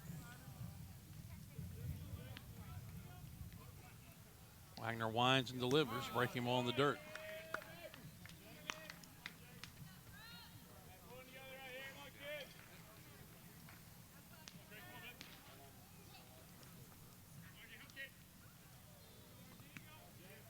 Right-hander delivers outside.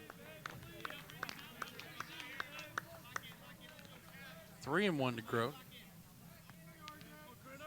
Jake Crawford waiting on deck. 3-1 pitch. Outside ball 4.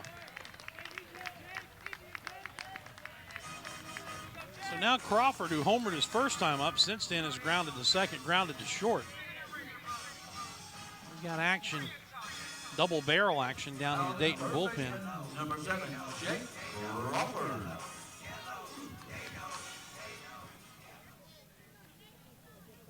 Pair of right-handers beginning to loosen. Crawford chops one towards short. That'll be an easy force at second of Grote. And the inning is over. Get a run on the leadoff homer by Griffith, and that's it. We've completed 6. Furman still trails at 11-7. Back to Latham after this on the Furman IMG Sports Network.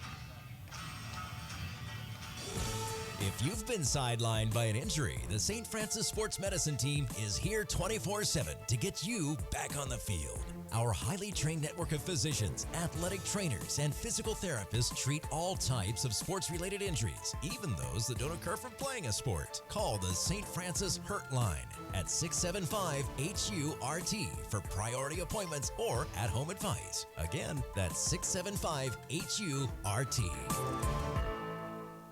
There's a reason why year after year more people trust Berkshire Hathaway Home Services, Sedan Joyner Realtors to get the job done.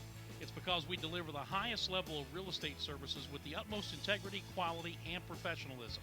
We love what we do, and it shows in every transaction. We've been the undisputed upstate market leader for over 20 years because we do what's right. We handle every transaction with a smile, and we're committed to making your home journey the best it can be. For your best move ever, contact Berkshire Hathaway Home Services. See Dan Joyner Realtors today. Visit cdanjoyner.com and let's get started.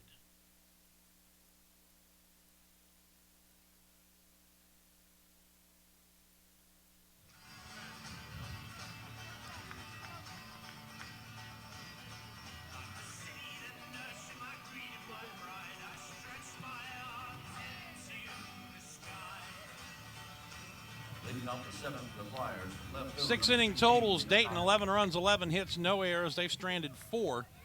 For the Paladins, 7 runs, 10 hits, an error. They have left 5. Billy Greenfield here in the top of the 7th inning, working on the bottom third of the batting order. His first pitch to Coughlin. It's on the inside corner, a strike.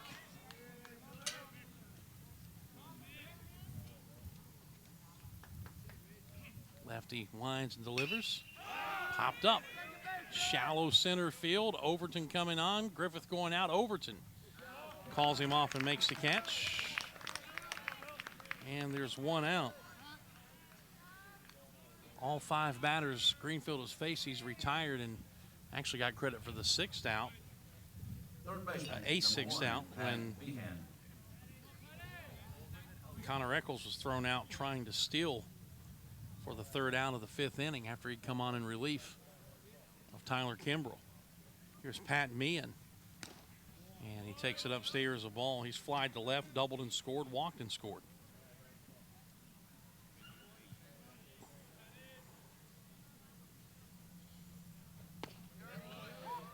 And a strike called.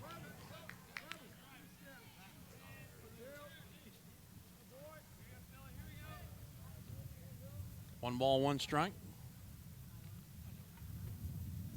Breaking ball stays just a little upstairs.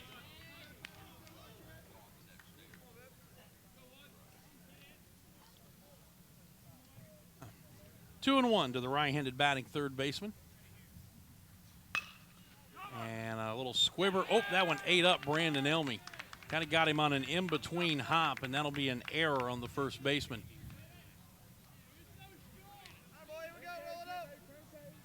Griffith ran it down out in short right field. Second error for the Paladins. First of the season for Elmy. Shortstop, number 7, Brantley Johnson. It's hit off the end of the bat, a cue shot. And an in-between hop, and he just didn't keep the can down.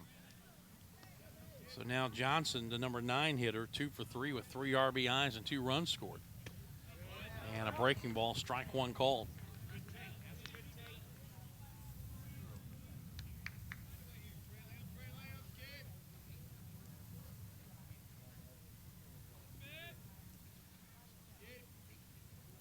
Pitch, swing and a miss. Well, Brett Harker was just raving about Billy Greenfield as opening day approached here in the senior season, the way that he had been throwing the baseball, and here in the first 3 games of the season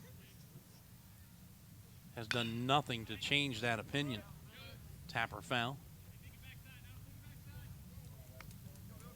He has looked very good. He's had good velocity, and most importantly, he's had good command.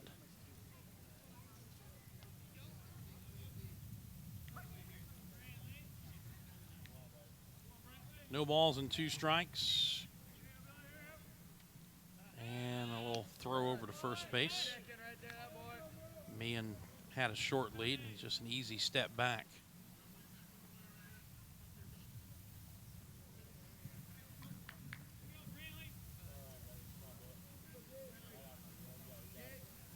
Runner bluffs a go, and a swing and a foul.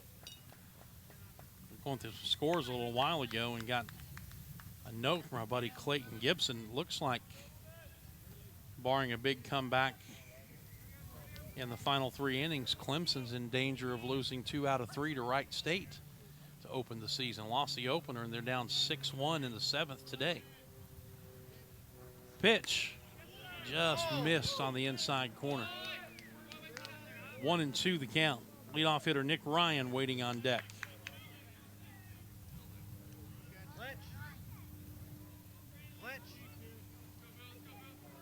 Lefty versus left-handed batter. The 1-2. And in the dirt. Runner goes on a delay. The throw down by Whitehead. And safe.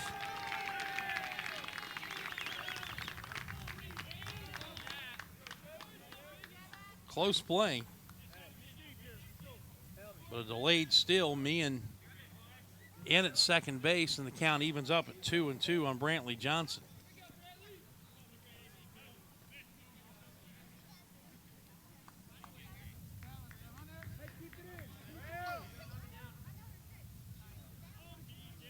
So the Flyers with a runner in scoring position with one out. And now the 2-2 pitch. Struck him out swinging. Gave him gas upstairs. 2 strikeouts for Greenfield, and now we go back to the top of the order for Nick Ryan, who's been on 3 times. A double, a walk, and an error. He's scored twice.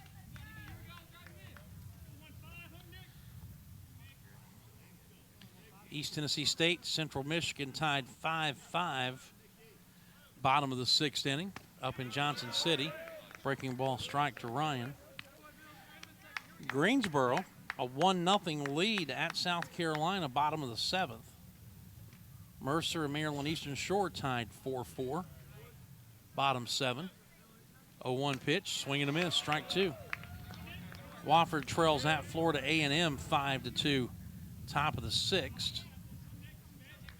Citadel down 1-0 to Liberty. Top of the 3rd. Greenfield with the check of the runner at second, the 0-2. Just missed outside. Asheville a 1-0 lead at Samford. Top of the 4th. And no score report yet from Western Carolina and North Carolina A&T up in Cullowhee. 1-2 pitch. Strike 3 call. Painted the inside corner, and the inning is over. Billy Greenfield continuing to do the job out of the bullpen. No runs, no hits, an error, and a runner left. 7th inning stretch time here at the ballpark. Paladins trying to do something about a 4-run deficit. They trail at 11-7. Back in a moment. Dan Scott here to tell you that I have found my breakfast place in the Travelers Rest area, the Hungry Drover. Located at the intersection of Tigerville Road and Highway 290, the Hungry Drover features local eggs, raw milk, homemade breads, and of course their famous gigantic omelets. If it's lunch you crave, check out the barbecue, tomato pie, and the made-from-scratch desserts. And don't forget dinner on Friday nights. Find the full menu and operating hours at hungrydrover.com and like them on Facebook. For catering, call John at 864-901-5040 and enjoy the farm fresh eating experience in the heart of Travelers Rest. That is the Hungry Drover.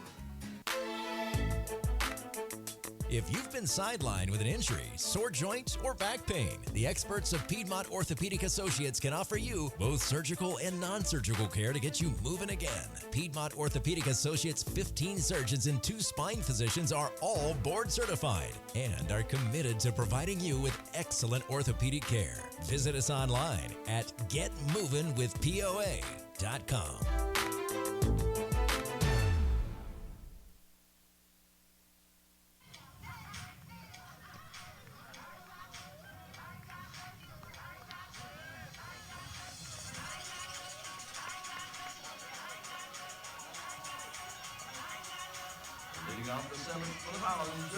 Bottom of the 7th inning. I'll tell you what, it's the 3rd game of the year, and the press box is in mid-season form. Sky Overton at the plate, and R.J. Wagner's first pitch, a strike on the inside corner. They have action continuing. Kevin Pearsall, a senior right-hander from Albuquerque, New Mexico. Overton swings and lifts one high down the left field line. That will drop in the bullpen. Long run for the left fielder, Coughlin. He couldn't quite get there.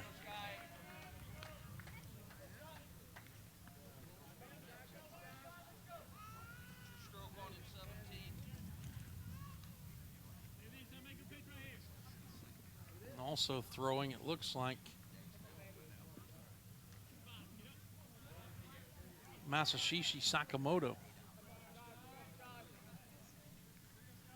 No balls and 2 strikes to Overton. Outside. Wagner came on to begin the 4th inning. 3 innings of relief. He's given up a run in each inning.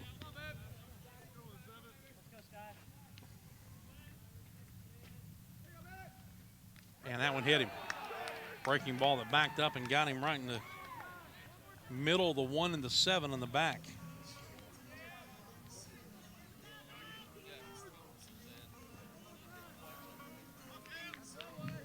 Paladin catcher, number 16, Cam. So here's Cam Whitehead.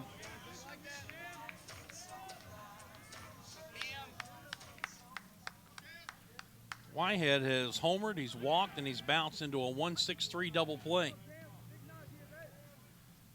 And he lays off a fastball up. Ball 1.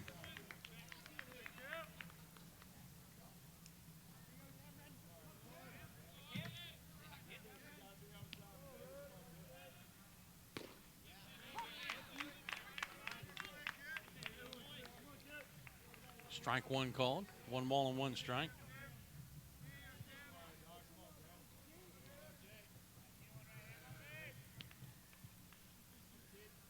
Right-hander delivers. Ground ball chopped foul between the bag and coaching box at third.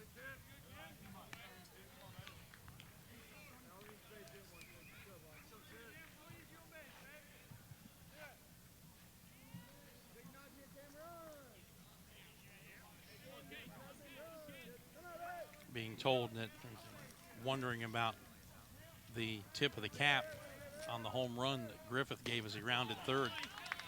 Just strike 3 swinging a fastball away, and Whitehead couldn't catch up to it. Apparently there's a group of Furman kids sitting down the third baseline and always yelling for the players, and apparently been yelling to get a tip of the cap from one of the players, so Griffith obliged as he rounded third after his solo home run leading off. Brandon Elmy, first pitch swinging, singles into left field, so you've got him at first and second now with 1 out for Jabari Richards. And talking about a kid who's due. He and Wagner had an epic battle. Designated hitter, number 6, Jabari Richards. That went every bit of 15 pitches the last time up before Richards finally struck out on a 3-2 pitch. 0 for 2, still 0 for the season. He did walk earlier and score a run.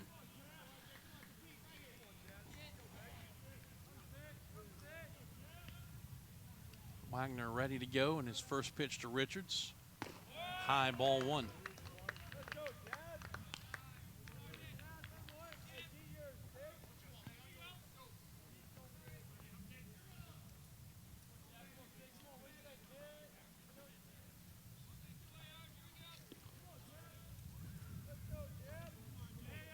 Runners at first and second, 1 down. Furman trailing it by 4.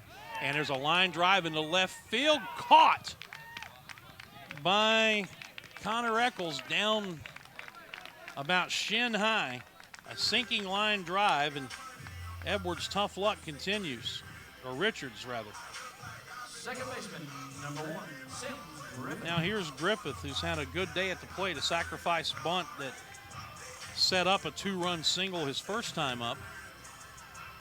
And after bouncing back to the mound in the 4th, hit a leadoff homer off of Wagner. In the 6th inning, now time called as pitching coach Ryan Romick comes out, and he's going to make a pitching change. So, breaking the action, Atlanta Bread Company called to the bullpen, and we'll tell you about the new Flyer pitcher when we come back in just a moment. When you go in search of a fence company, what's your criteria? Experience? Trust? A company that gets it right the first time and stand behind its work? Then your search is over.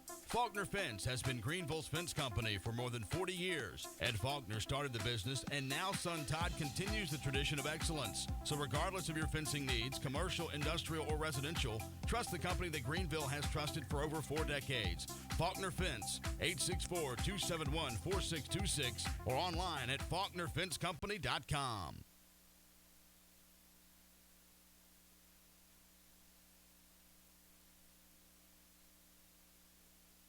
Let me tell you something, Cowboy. This rookie can really bring the heat. He's smoky and spicy with a Chipotle style all his own. It's a new Montgomery Inn Chipotle barbecue sauce. Make it a part of your home team. Available now at your neighborhood grocer or online at CincyFavorites.com.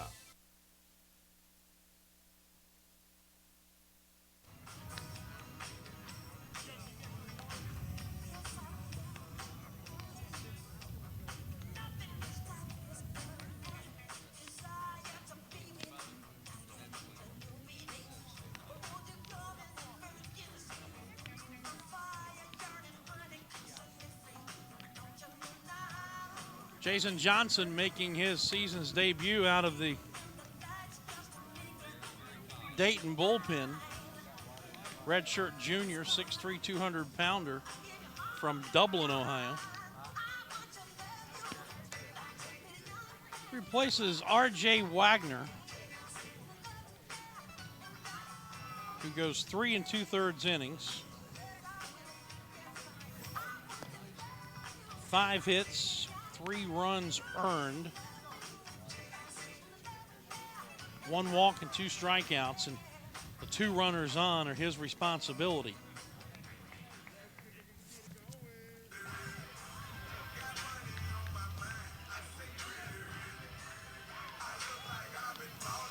He comes on to face Sims Griffith, who, as mentioned, homered his last time up.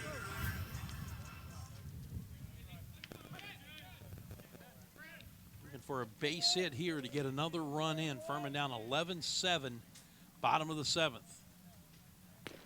And strike 1 called.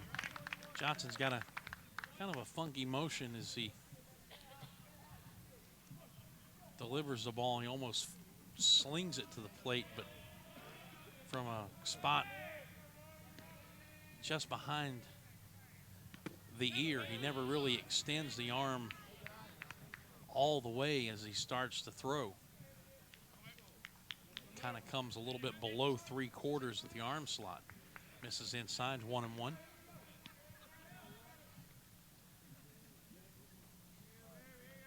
Checks the runner at second. The 1-1 pitch. Chop towards short. Big hop for Johnson. Underhands to the second baseman covering to force out Brandon Elmy. And the inning is over. 6-4 on the force out. And the Paladins' threat goes by the boards. We head to the 8th. Still 11-7 Dayton here on the Furman IMG Sports Network. Dan Scott here to tell you that I have found my breakfast place in the Travelers Rest area, the Hungry Drover. Located at the intersection of Tigerville Road and Highway 290, the Hungry Drover features local eggs, raw milk, homemade breads, and of course their famous gigantic omelets. If it's lunch you crave, check out the barbecue, tomato pie, and the made-from-scratch desserts. And don't forget dinner on Friday nights. Find the full menu and operating hours at hungrydrover.com and like them on Facebook. For catering, call John at 864-901-5040 and enjoy the farm fresh eating experience in the heart of Travelers Rest. That is the Hungry Drover. If you've been sidelined with an injury, sore joint, or back pain, the experts of Piedmont Orthopedic Associates can offer you both surgical and non-surgical care to get you moving again. Piedmont Orthopedic Associates' 15 surgeons and 2 spine physicians are all board certified and are committed to providing you with excellent orthopedic care. Visit us online at getmovinwithpoa.com. Leading off, Dayton for Dayton, the right fielder, number 3, Connor Eccles. Billy Greenfield out for another inning of relief. He has been outstanding. Only base runner he's allowed reached on an error. First pitch to Connor Eccles is a ball outside. To 3 and 4, Eccles, Doring, and Hagan. The 1-0. Outside, 2 balls and no strikes. Eccles, after popping out in the first inning, 3 straight hits, single, double, single. The last 2 have driven in runs, and he's also scored once. 2-0 pitch. Way down and in. 3 balls and no strikes. The thing I love about doing this job is hearing from the parents and fans, obviously, but some of the former players. Friday's broadcast, we heard from Matty Solter. Recall that. There's ball 4 outside.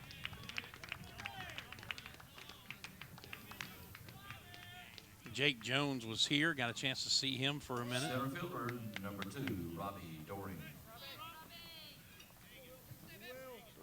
Earlier today, got a nice note from Drake Brown, and now good friend Elliott Warford. Fine closer here.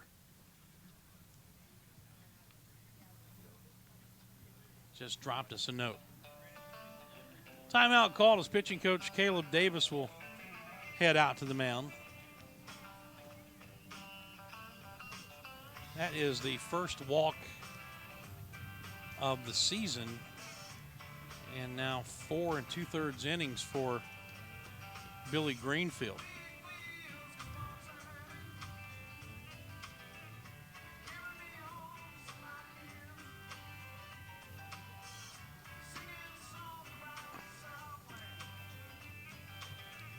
Home plate umpire Billy Square going out to try to hurry things along.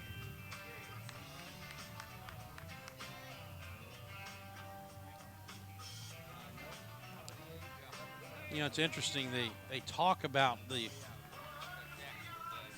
length of games in the big leagues, and they've been kicking around all sorts of ideas about how to shorten them, some of them about as asinine as I've ever heard. But it's not the length of games that's the problem, it's the pace of play. For instance, and this is just me, I don't know how the other people in the press box here feel, but it seems like this game has gone on forever. And yet, we're in the top of the 8th inning, and it's only 2 hours and 31 minutes old.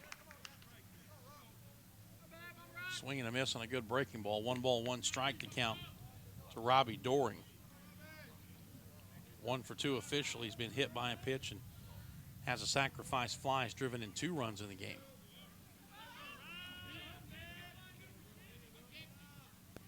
Pitch in the air, right field. Webble, couple of steps towards right center, pulls it in, and there's 1 down.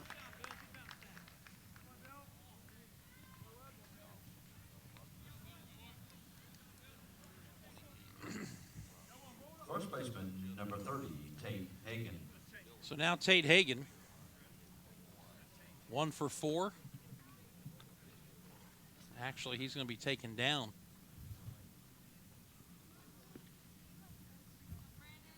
Redshirt freshman Brandon Smith, a right-handed batter from Floyd Knobs, Indiana, Pitch hitting for Dayton is going to come on. Hagan, freshman number 9, struck Brandon out Smith.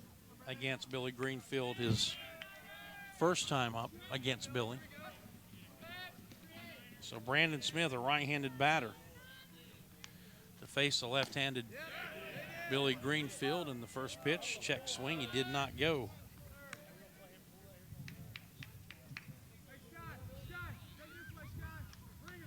(11-7). Dayton on top.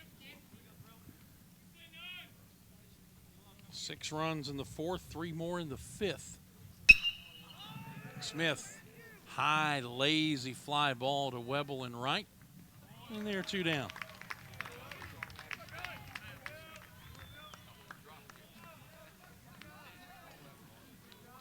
And now with Brian Wood, another left-handed batter due up in the DH spot. He'll be taken down.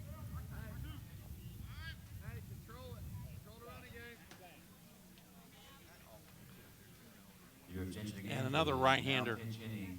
For Dayton, senior, number 8, Maverick Prine will hit. We saw him in the first game in a pinch hitting role.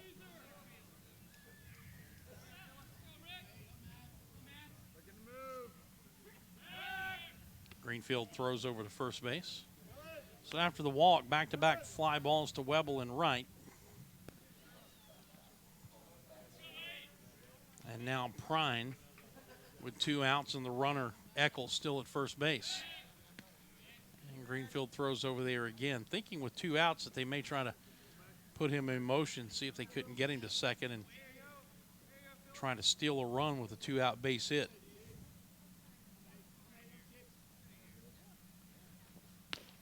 Fastball just missed.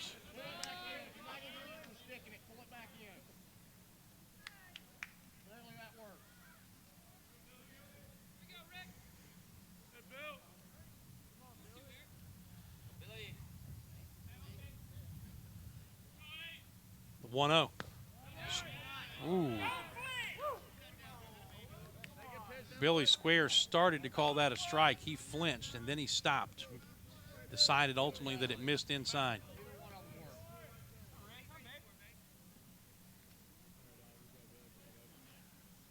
The 2-0.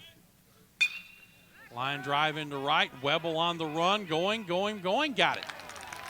Onto the warning track. Reaches up and makes the catch.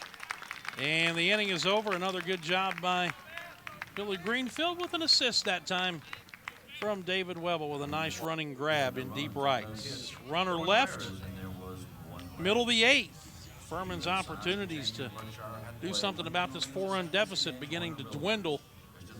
11-7 Dayton back after this on the Furman IMG Sports Network.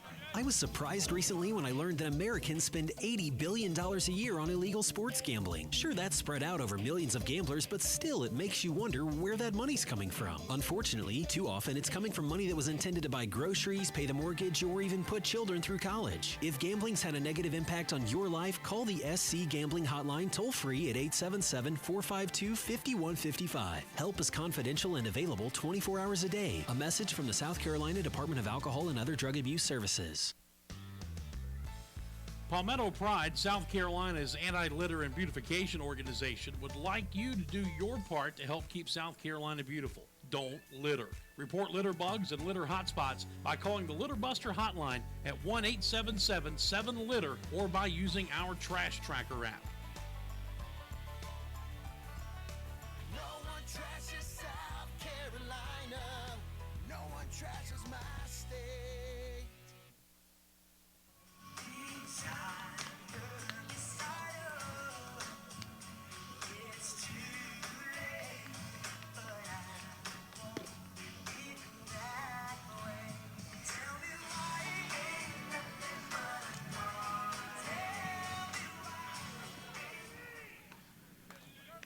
Bottom of the 8th inning. Paladins down 11-7, 9-1-2. Due up. Dylan Love has been on all 3 times. 2 singles, a hit by pitch. He's driven in 2 runs and scored once. Then Webble and then Grote. Jason Johnson, his first full inning, and he throws a strike on the outside corner.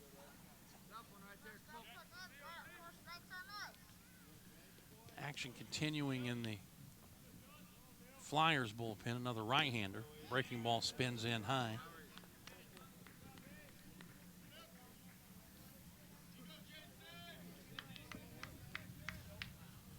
That is Sakamoto throwing again.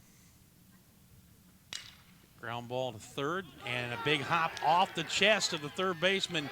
Meehan recovers, throws not in time. Love hustling all the way, beat it out, and that'll be an error on the third baseman, and the Paladins have the leadoff hitter aboard.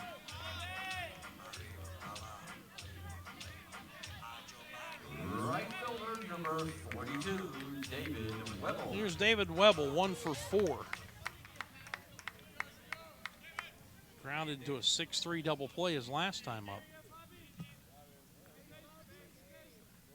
Johnson's first pitch to him. He has a fastball high, ball 1.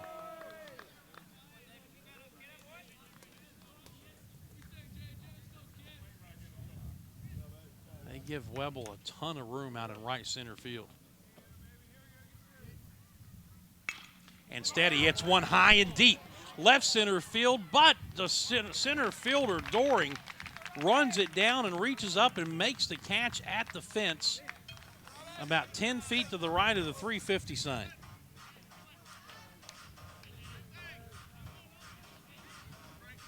We hit the daylights out of that ball on the line, but Doring able to get it. Number 5, Carter Grote.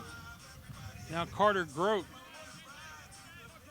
1 for 3 with an RBI double and a base on balls. First pitch, wild one, got by everybody. And on to second base will go Dylan Love. So a base hit now means a run.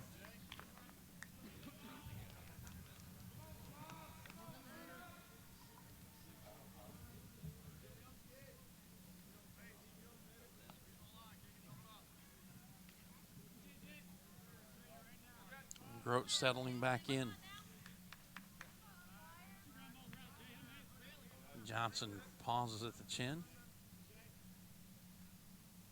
and pitches. Strike called. Goes into a bit of a crouch when he comes set. I think that adds to the kind of the funkiness of his motion and his arm angle.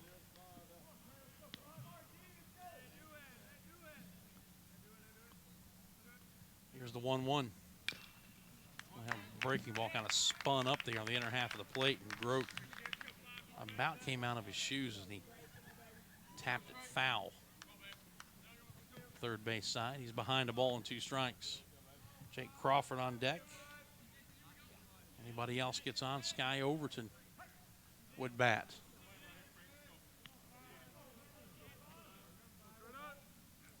The 1-2 to Grote.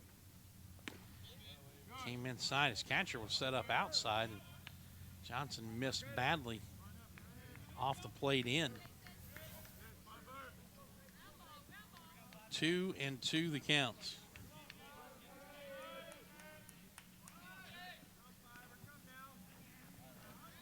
Break-even pitch on the way. Way outside, ball 3.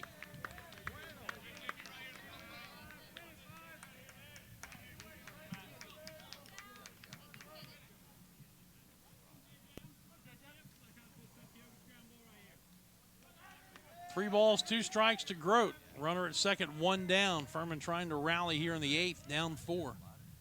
Payoff pitch, and it's inside, ball 4. So Grote on for the 3rd time. Love stays put at second, and now Jake Crawford.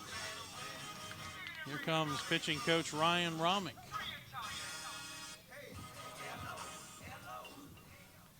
And he's already signaled to the umpires he wants to make a pitching change. So another Atlanta Bread Company call to the bullpen. We will tell you about the new Flyer pitcher when we come back right after this. Stuck in a state of falling behind? Struggling to keep up with your kids, finances, insurance? Then let State Farm agent Steve Borkland in Traveler's Rest help you simplify and get to a better state. Because with Steve handling your auto, home, and life insurance, you'll have more time for everything else. More money, too, because adding State Farm policies could mean earning discounts worth up to 40%. That's money Steve can help you put towards a college savings plan. Call State Farm agent Steve Borkland today and get to a better state with State Farm.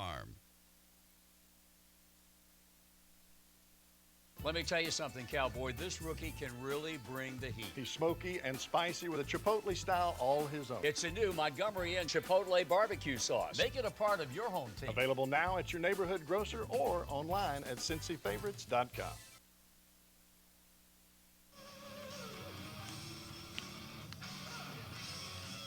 Now pitching for the Flyers, junior right-hander number 35, Masashi Sakamoto.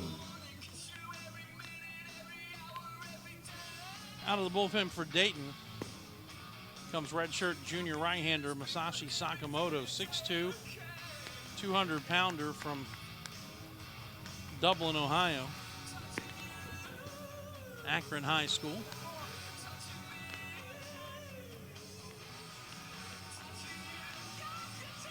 watching him warm up. Pitches from the extreme third base side of the rubber, comes set with what you would call, if you were a batter, a closed stance. His front foot very much toward third base.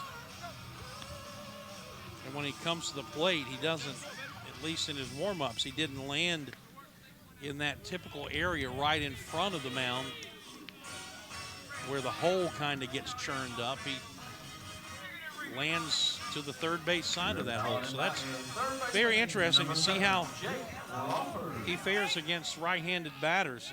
Figure that he's trying to gain an advantage by doing that. Here's Crawford with 2 on and 1 out.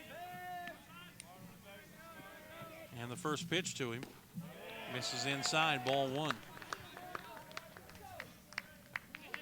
Sakamoto on now, and they've got somebody else throwing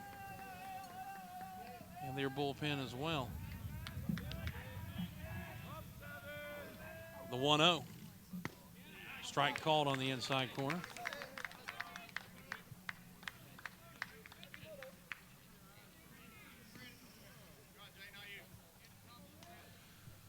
One ball and 1 strike. Right-hander Kevin Pearsall throwing again. Dylan Love at second. He reached on an error. Advanced to second on a wild pitch. Webble lined out to deep left center. Carter Grote walked. That was all for Johnson. And now Sakamoto falls behind 2 balls and a strike to Jake Crawford. Sky Overton on deck. Paladins down 11-7, trying to make something happen here in this bottom of the 8th inning. Pitch. Ball 3 in the dirt. 3-1 the count. And he's a pitch away from putting Crawford on and bringing the tying run to the plate.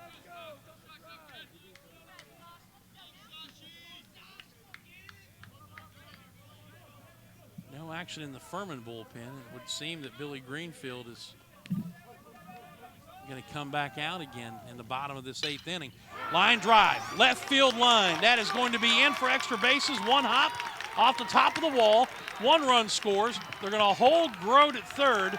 And into second with an RBI double is Crawford. It's 11-8. Turned on that inside pitch and hit a rope down the left field line. Love scored easily from third, and now second and third. Still just 1 out in the inning. And here comes Ryan Romick again.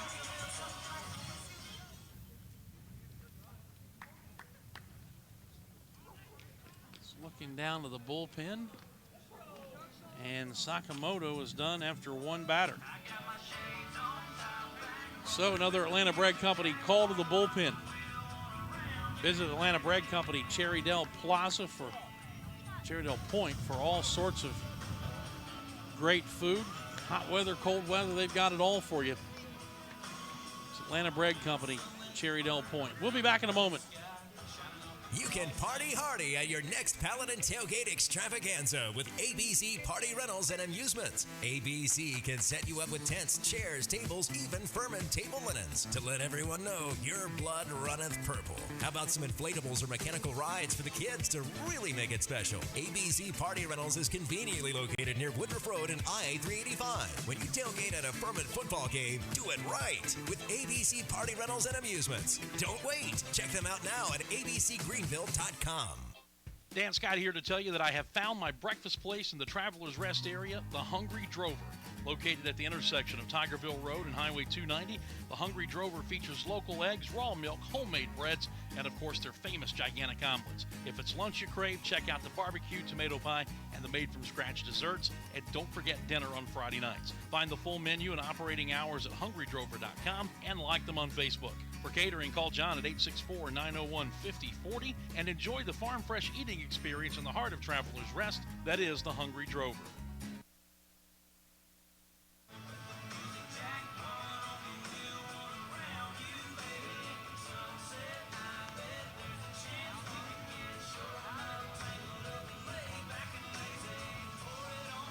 New pitcher for Dayton and making his season debut is senior right-hander Kevin Pearsall. He's a 5'10", 185-pounder from Albuquerque, New Mexico.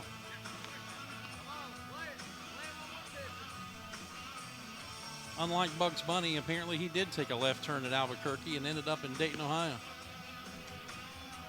He comes on with Furman having scored a run to cut the Dayton lead to 11-8. And with runners at second and third and just one out in the inning.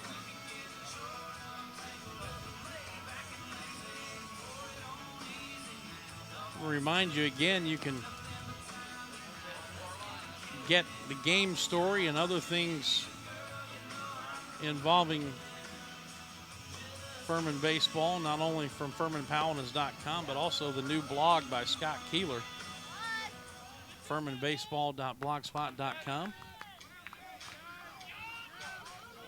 And then after the game, win or lose, I'll be getting a video interview with Brett Harker, and we'll be posting that on YouTube via the social media for you to check out. Hopefully we're talking about a big comeback win. All right, here is Pearsall. Here's Sky Overton.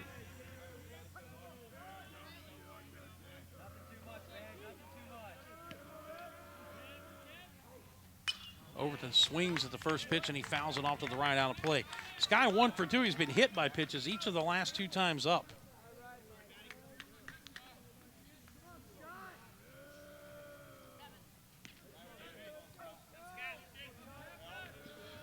(11-11 and 1 for Dayton, 7-11 and 2 for the Paladins. Pitch. Fly ball. Center field. Doring going back. Middle of the warning track. Reaches up. Makes the catch. Tagging at third and scoring is Grote to make it 11-9. I think Doring went above the fence and took a 3-run homer away from Sky Overton. Well, he came that close to tying this baby up with that swing. Crawford advances to third. Tying run at the plate again. Find a way to get Crawford in at least to make it a 1-run game. Whitehead has homered, walked, bounced into a double play, and struck out. And he lays off a breaking ball in the dirt.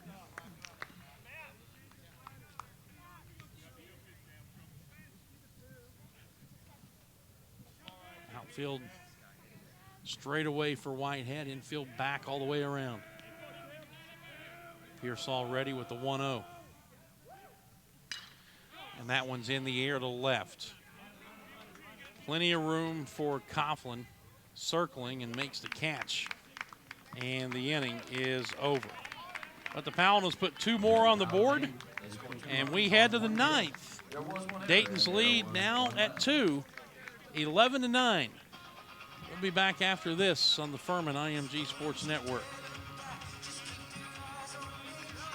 Stuck in a state of falling behind? Struggling to keep up with your kids, finances, insurance? Then let State Farm agent Steve Borkland in Travelers Rest help you simplify and get to a better state. Because with Steve handling your auto, home, and life insurance, you'll have more time for everything else. More money, too, because adding State Farm policies could mean earning discounts worth up to 40%. That's money Steve can help you put towards a college savings plan. Call State Farm agent Steve Borkland today and get to a better state with State Farm. At SC Telco Federal Credit Union, we're passionate about helping to improve the financial lives of our members. SC Telco is the first financial institution in South Carolina to offer a Price Lake savings account. The Save to Win account allows members to save money, earn interest, and have the chance to win cash prizes. When you're in front of us, you're the only person that matters. Find a location near you at sctelco.com. SC Telco looks forward to serving you. SC Telco is federally insured by the National Credit Union Administration.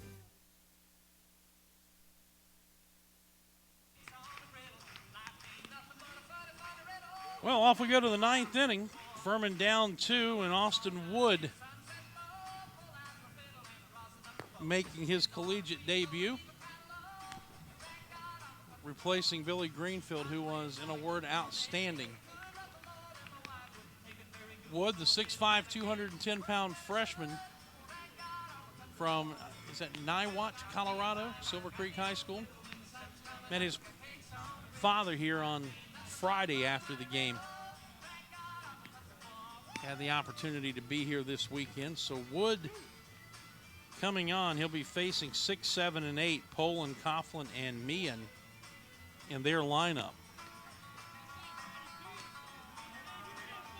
Meanwhile, Billy Greenfield,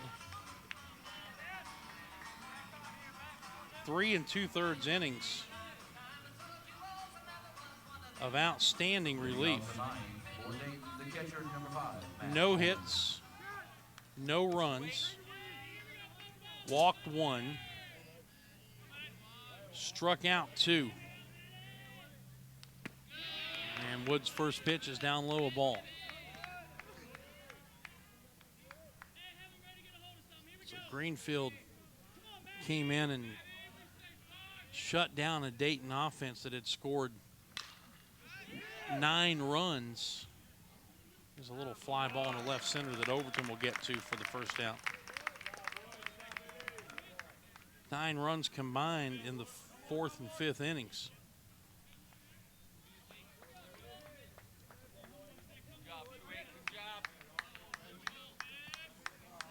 If you're looking ahead to the Furman ninth, Elmy, Richards, and Griffith due up 6, 7, and 8.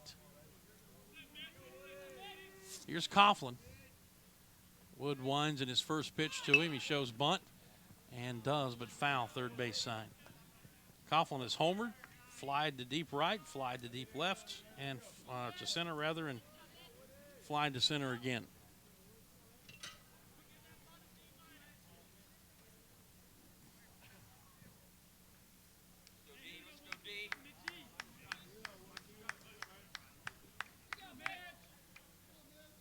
Outfield straightaway. No balls and a strike to count to Coughlin. Wood hides his face behind his glove as he gets the sign. Now winds and delivers. Breaking ball that stays upstairs.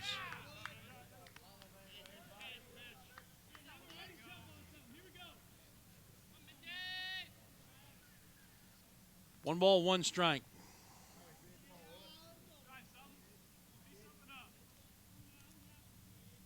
Right-hander brings it plateward, swing and a miss at a breaking ball down.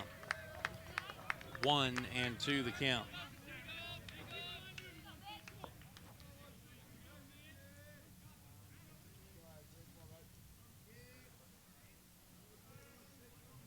And now the 1-2. Held on to that one too long, overthrew it low and away.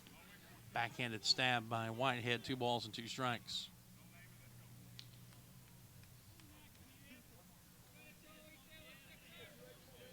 Now the break-even pitch. In the air. Left center. Overton. Not going to get that one. It's gone. Coughlin's second home run of the game.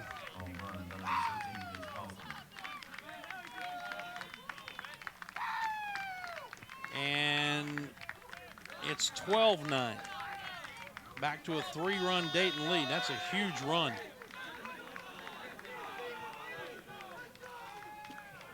Now batting for the Flyers, third baseman, number 1, Pat Meehan. Now Pat Meehan, who's 1 for 3 with a walk and 2 runs scored. And Wood misses down and in a ball. Central Michigan, East Tennessee State still tied at 5, top of the 9th inning in Johnson City. Wofford trailing at Florida A&M 8-2, bottom of the 8th. Strike 1 called. Mercer's come back. They lead Maryland Eastern Shore 8-4, bottom of the 8th inning. Greensboro blanks South Carolina 1-0. Fouled out of play. 1-2. 4th-ranked Gamecocks go down to UNCG. Top of the 4th inning, Citadel trails Liberty 3-1. Breaking ball banged on the ground to Crawford at third. Fires across, and they are 2 down.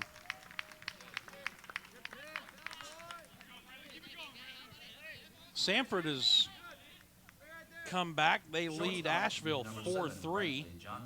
And batting in the bottom of the 5th inning, and down at Myrtle Beach, Western Carolina, North Carolina A&T tied 2-2. Bottom of the 2nd inning.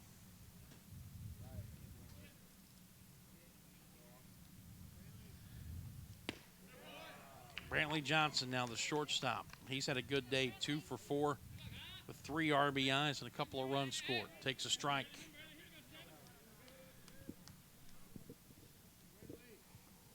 The 0-1. Laid off. Nope, he went too far on an off-speed pitch down and in. And Wood now ahead in the count at no balls and 2 strikes. Freshman winds and delivers. And he just got a piece of it at the plate.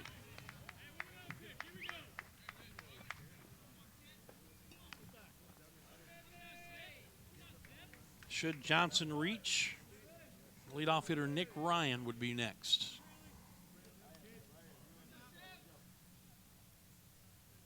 Again, the 0-2. Breaking ball stays high.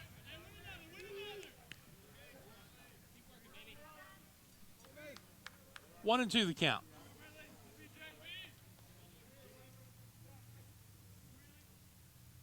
Right-hander bringing it plateward. Chop towards short, charging his love to get it on the big hop. His running throw from the grass. Short hops Elmy, and Elmy couldn't hold it. That's another throwing error on Dylan Love, and it will extend the inning.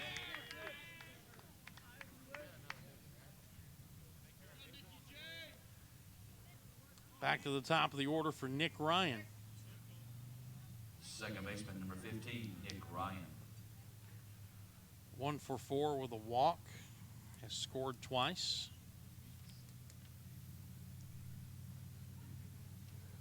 Now Brett Harker going out to talk to Wood and gathers his entire infield around him.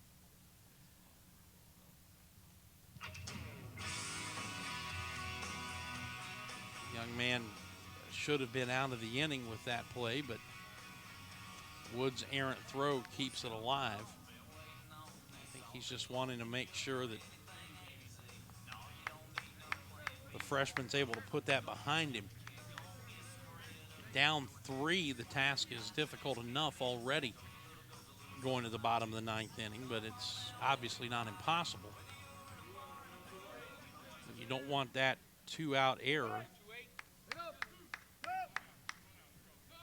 That puts a runner at first base to blossom into something else. Got a run in the inning already on Coughlin's second homer of the game. Now ready to go back to work. And Ryan takes it high, ball 1.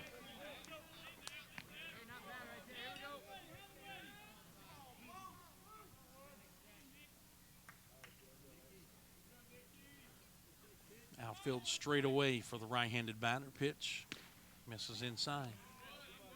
2-0.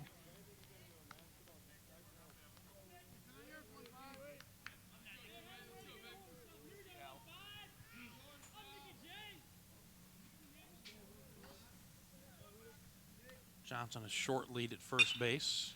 Chopper towards second. Love gets this one, underhands to the second baseman Griffith to force Johnson, and the inning is over. So off to the 9th we go. The bottom of the 9th, Furman needs a 3 spot. They trail at 12-9. Back to see how it turns out after this on the Furman IMG Sports Network. I was surprised recently when I learned that Americans spend $80 billion a year on illegal sports gambling. Sure, that's spread out over millions of gamblers, but still it makes you wonder where that money's coming from. Unfortunately, too often it's coming from money that was intended to buy groceries, pay the mortgage, or even put children through college. If gambling's had a negative impact on your life, call the SC Gambling Hotline toll-free at 877-452-5155. Help is confidential and available 24 hours a day. A message from the South Carolina Department of Alcohol and Other Drug Abuse Services. Palmetto Pride, South Carolina's anti-litter and beautification organization, would like you to do your part to help keep South Carolina beautiful. Don't litter. Report litter bugs and litter hotspots by calling the Litter Buster hotline at 1-877-7-LITTER or by using our Trash Tracker app.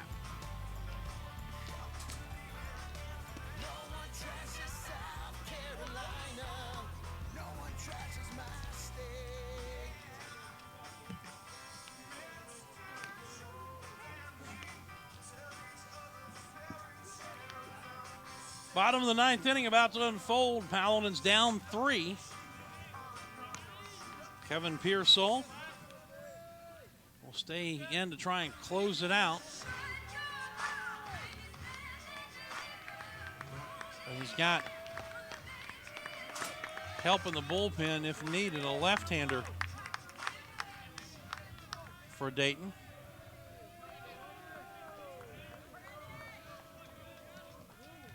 Brandon Elmy to lead it off. And the first pitch down and in, a ball. Looks like that lefty's Tyler Henry, a sophomore from Middletown, Ohio. We talk about game of inches, the ball that Overton hit in the last inning.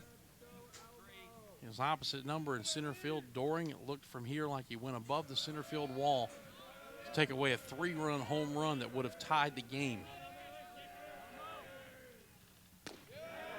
Pitch misses low. 2 balls and no strikes. Elmy, Richards, and Griffith. I'm going to need more than that. Swing and a miss. Elmy is doubled. Popped short. Solo home run in the 5th. Single in the 7th. So he's a triple shy of the cycle. 2-1. Lines it hard but foul. Down into the bullpen left field side. 2-2.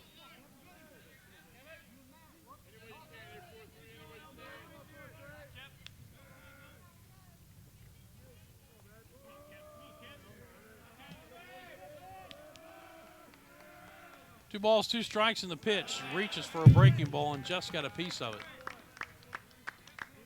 Bounces it foul behind the plate to stay alive.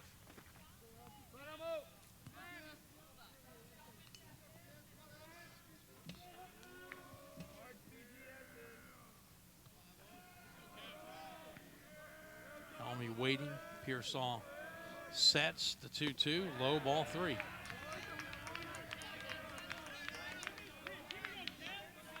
Three and 2.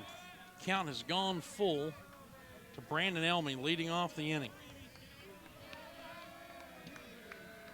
The payoff pitch. Swings and fouled that one off the chest protector of Billy Square. I think Billy's one more shot away from getting workman's comp after this one. He took one in the throat earlier in the game. And you may have heard that one hit him and he gave out an audible, ugh. Thank goodness for that chest protector.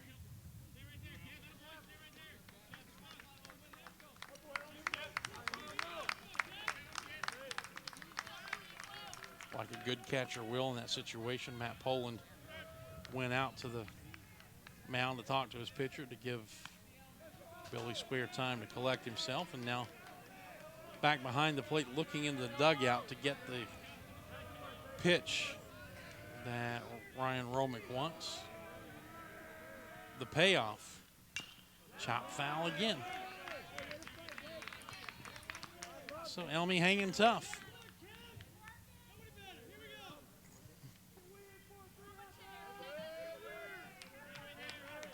Three balls and 2 strikes leading off the 9th. Furman down 12-9. Third time the payoff pitch on the way. Ground ball towards the shortstop, and he tried to backhand it, and he didn't quite get there. One more step, and he's in front of that ball, but he was trying to backhand with that back foot planted so he could come up throwing.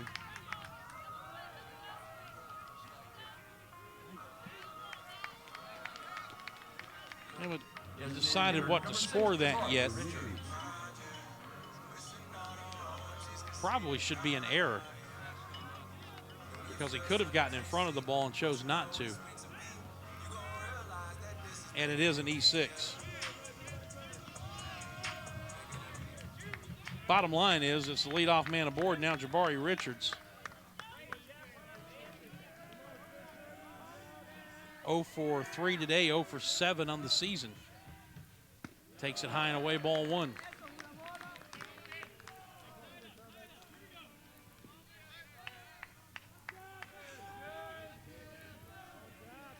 Jabari hit it hard the last time, a sinking line drive that Connor Eccles caught down around his shins out in right field. Fastball up, ball two. And now time called as Poland will go out to talk to his right-hander. Kind of interesting, just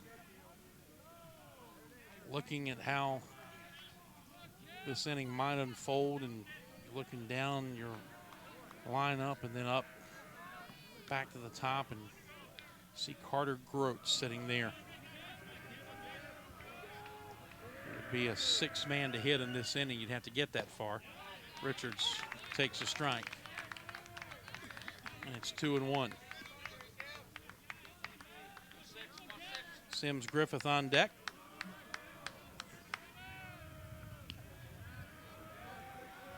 Pierce already with the 2-1. Ball three. That one didn't miss by much. A little bit low, and it's 3-1. To Jabari Richards with Elmy at first and nobody out here, bottom of the ninth.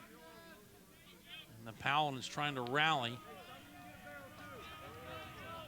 from a 12-9 deficit. 3-1 pitch. Swing and a miss. Jabari on a pitch on the outer half of the plate took a swing like he was trying to hit a 3-run homer with only 1 runner on. Go with the ball, young man. Payoff pitch coming. And he hits this one in the air to center field. Doring, calling, catching, 1 out.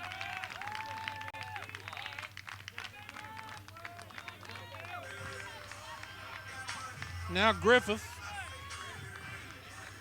1 for 3 officially. That one, a solo home run back in the 6th. Second baseman, number 1, Sims Griffith.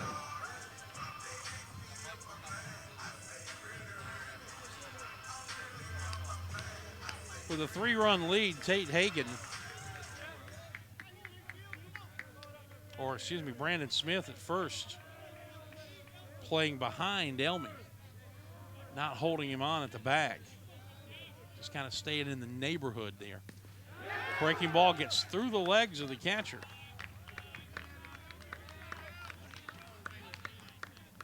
And that's a wild pitch, and we'll send the runner to second base.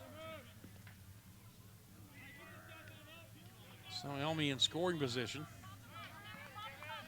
And a 1-ball, no-strike count to Sims Griffith.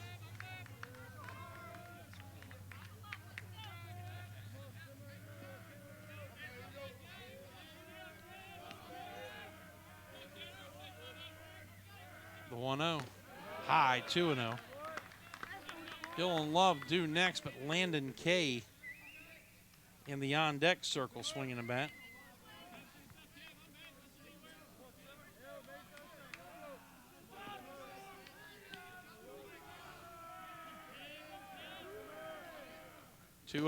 Strike called. Fastball at the knees. 2-1.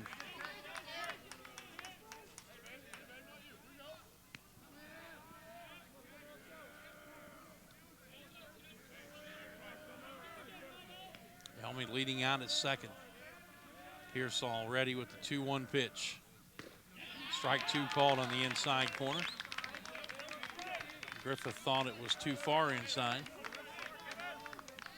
But Billy Square said no, it got the corner. 2-2.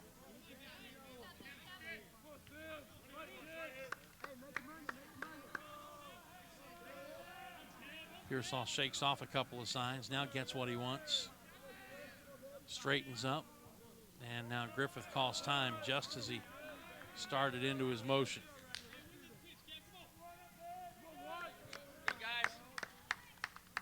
12-9 Dayton. Bottom of the ninth, Furman has a runner at second and one down. Trying for a big comeback that would allow them to sweep the season opening series. And that one's in the air, shallow left center field, shortstop going out, but the center fielder Doring called it, and then flashing in front of him to make the catch was the left fielder Coughlin. Well, that was very nearly a disaster from a Dayton viewpoint, but they got the out. And now with two down, it'll be up to Landon Kay to keep things alive.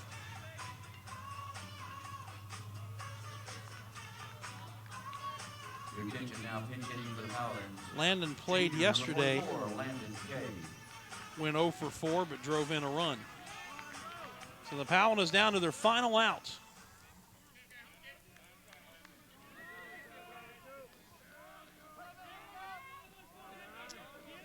Kay, the right-handed batting junior. And Pearsall starts him off breaking ball that misses outside, ball one.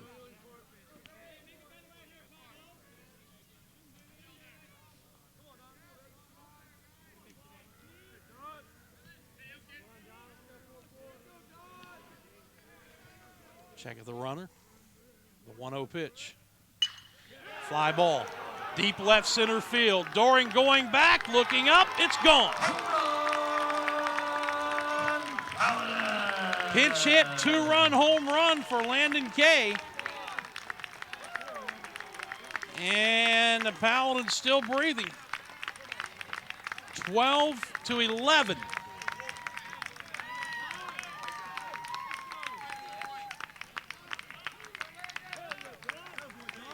Boy, how big is that home run that Coughlin hit in the top of this ninth inning now?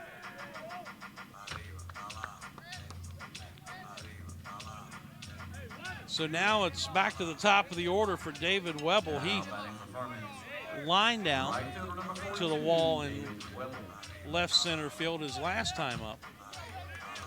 1 for 5. Got to get him on to get Carter Grote to the plate. First pitch, swings, and he fouls it off the end of the bat over towards Grote in the on-deck circle, first base side. Ball ricocheted all the way out to the first base bag where Johnson will pick it up and toss it out of play, or a Smith rather.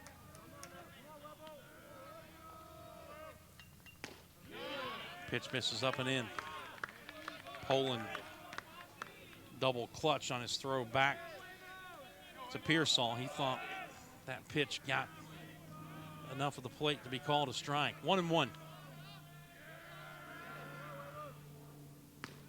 Breaking ball, missed inside, 2-1.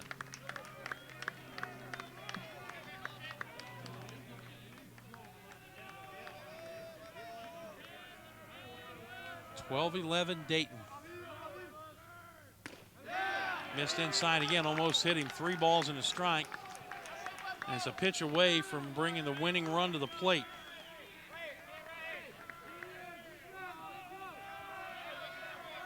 Three and 1 to the freshman, David Webble. The pitch. Ball 4.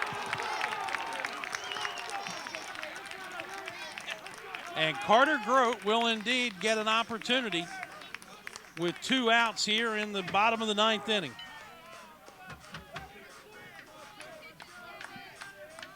Grote has walked twice.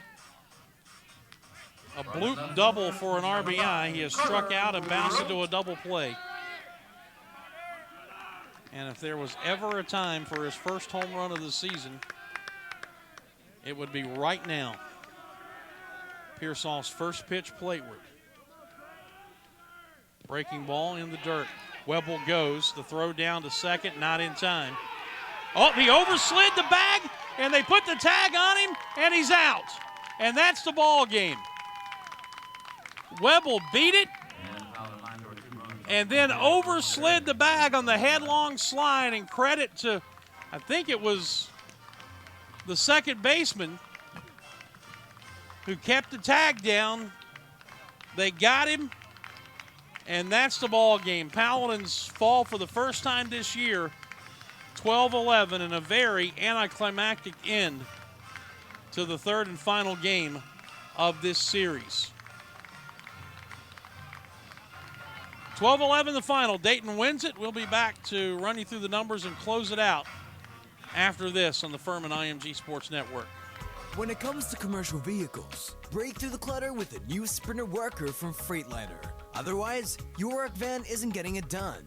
The Sprinter Worker carries over 1.5 tons with over 300 cubic feet of space and unmatched safety. It starts at just $32,495 with a service interval of up to 20,000 miles. Huge capacity, starting at just $32,495. From Christopher Trucks, Whitehorse at I-85, ChristopherTrucks.com.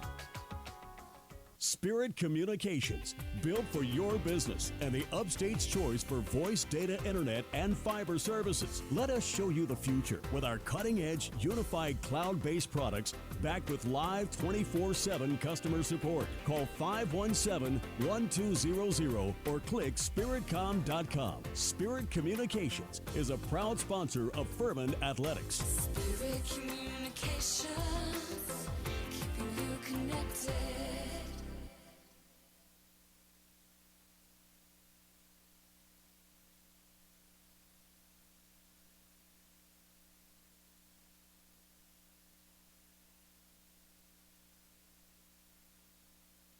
Dan Scott here to tell you that I have found my breakfast place in the Travelers Rest area, the Hungry Drover.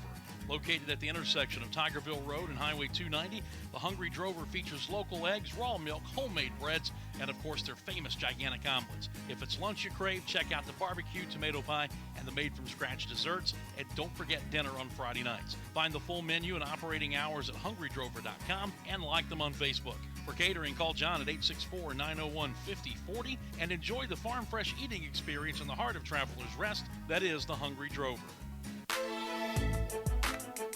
If you've been sidelined with an injury, sore joint, or back pain, the experts of Piedmont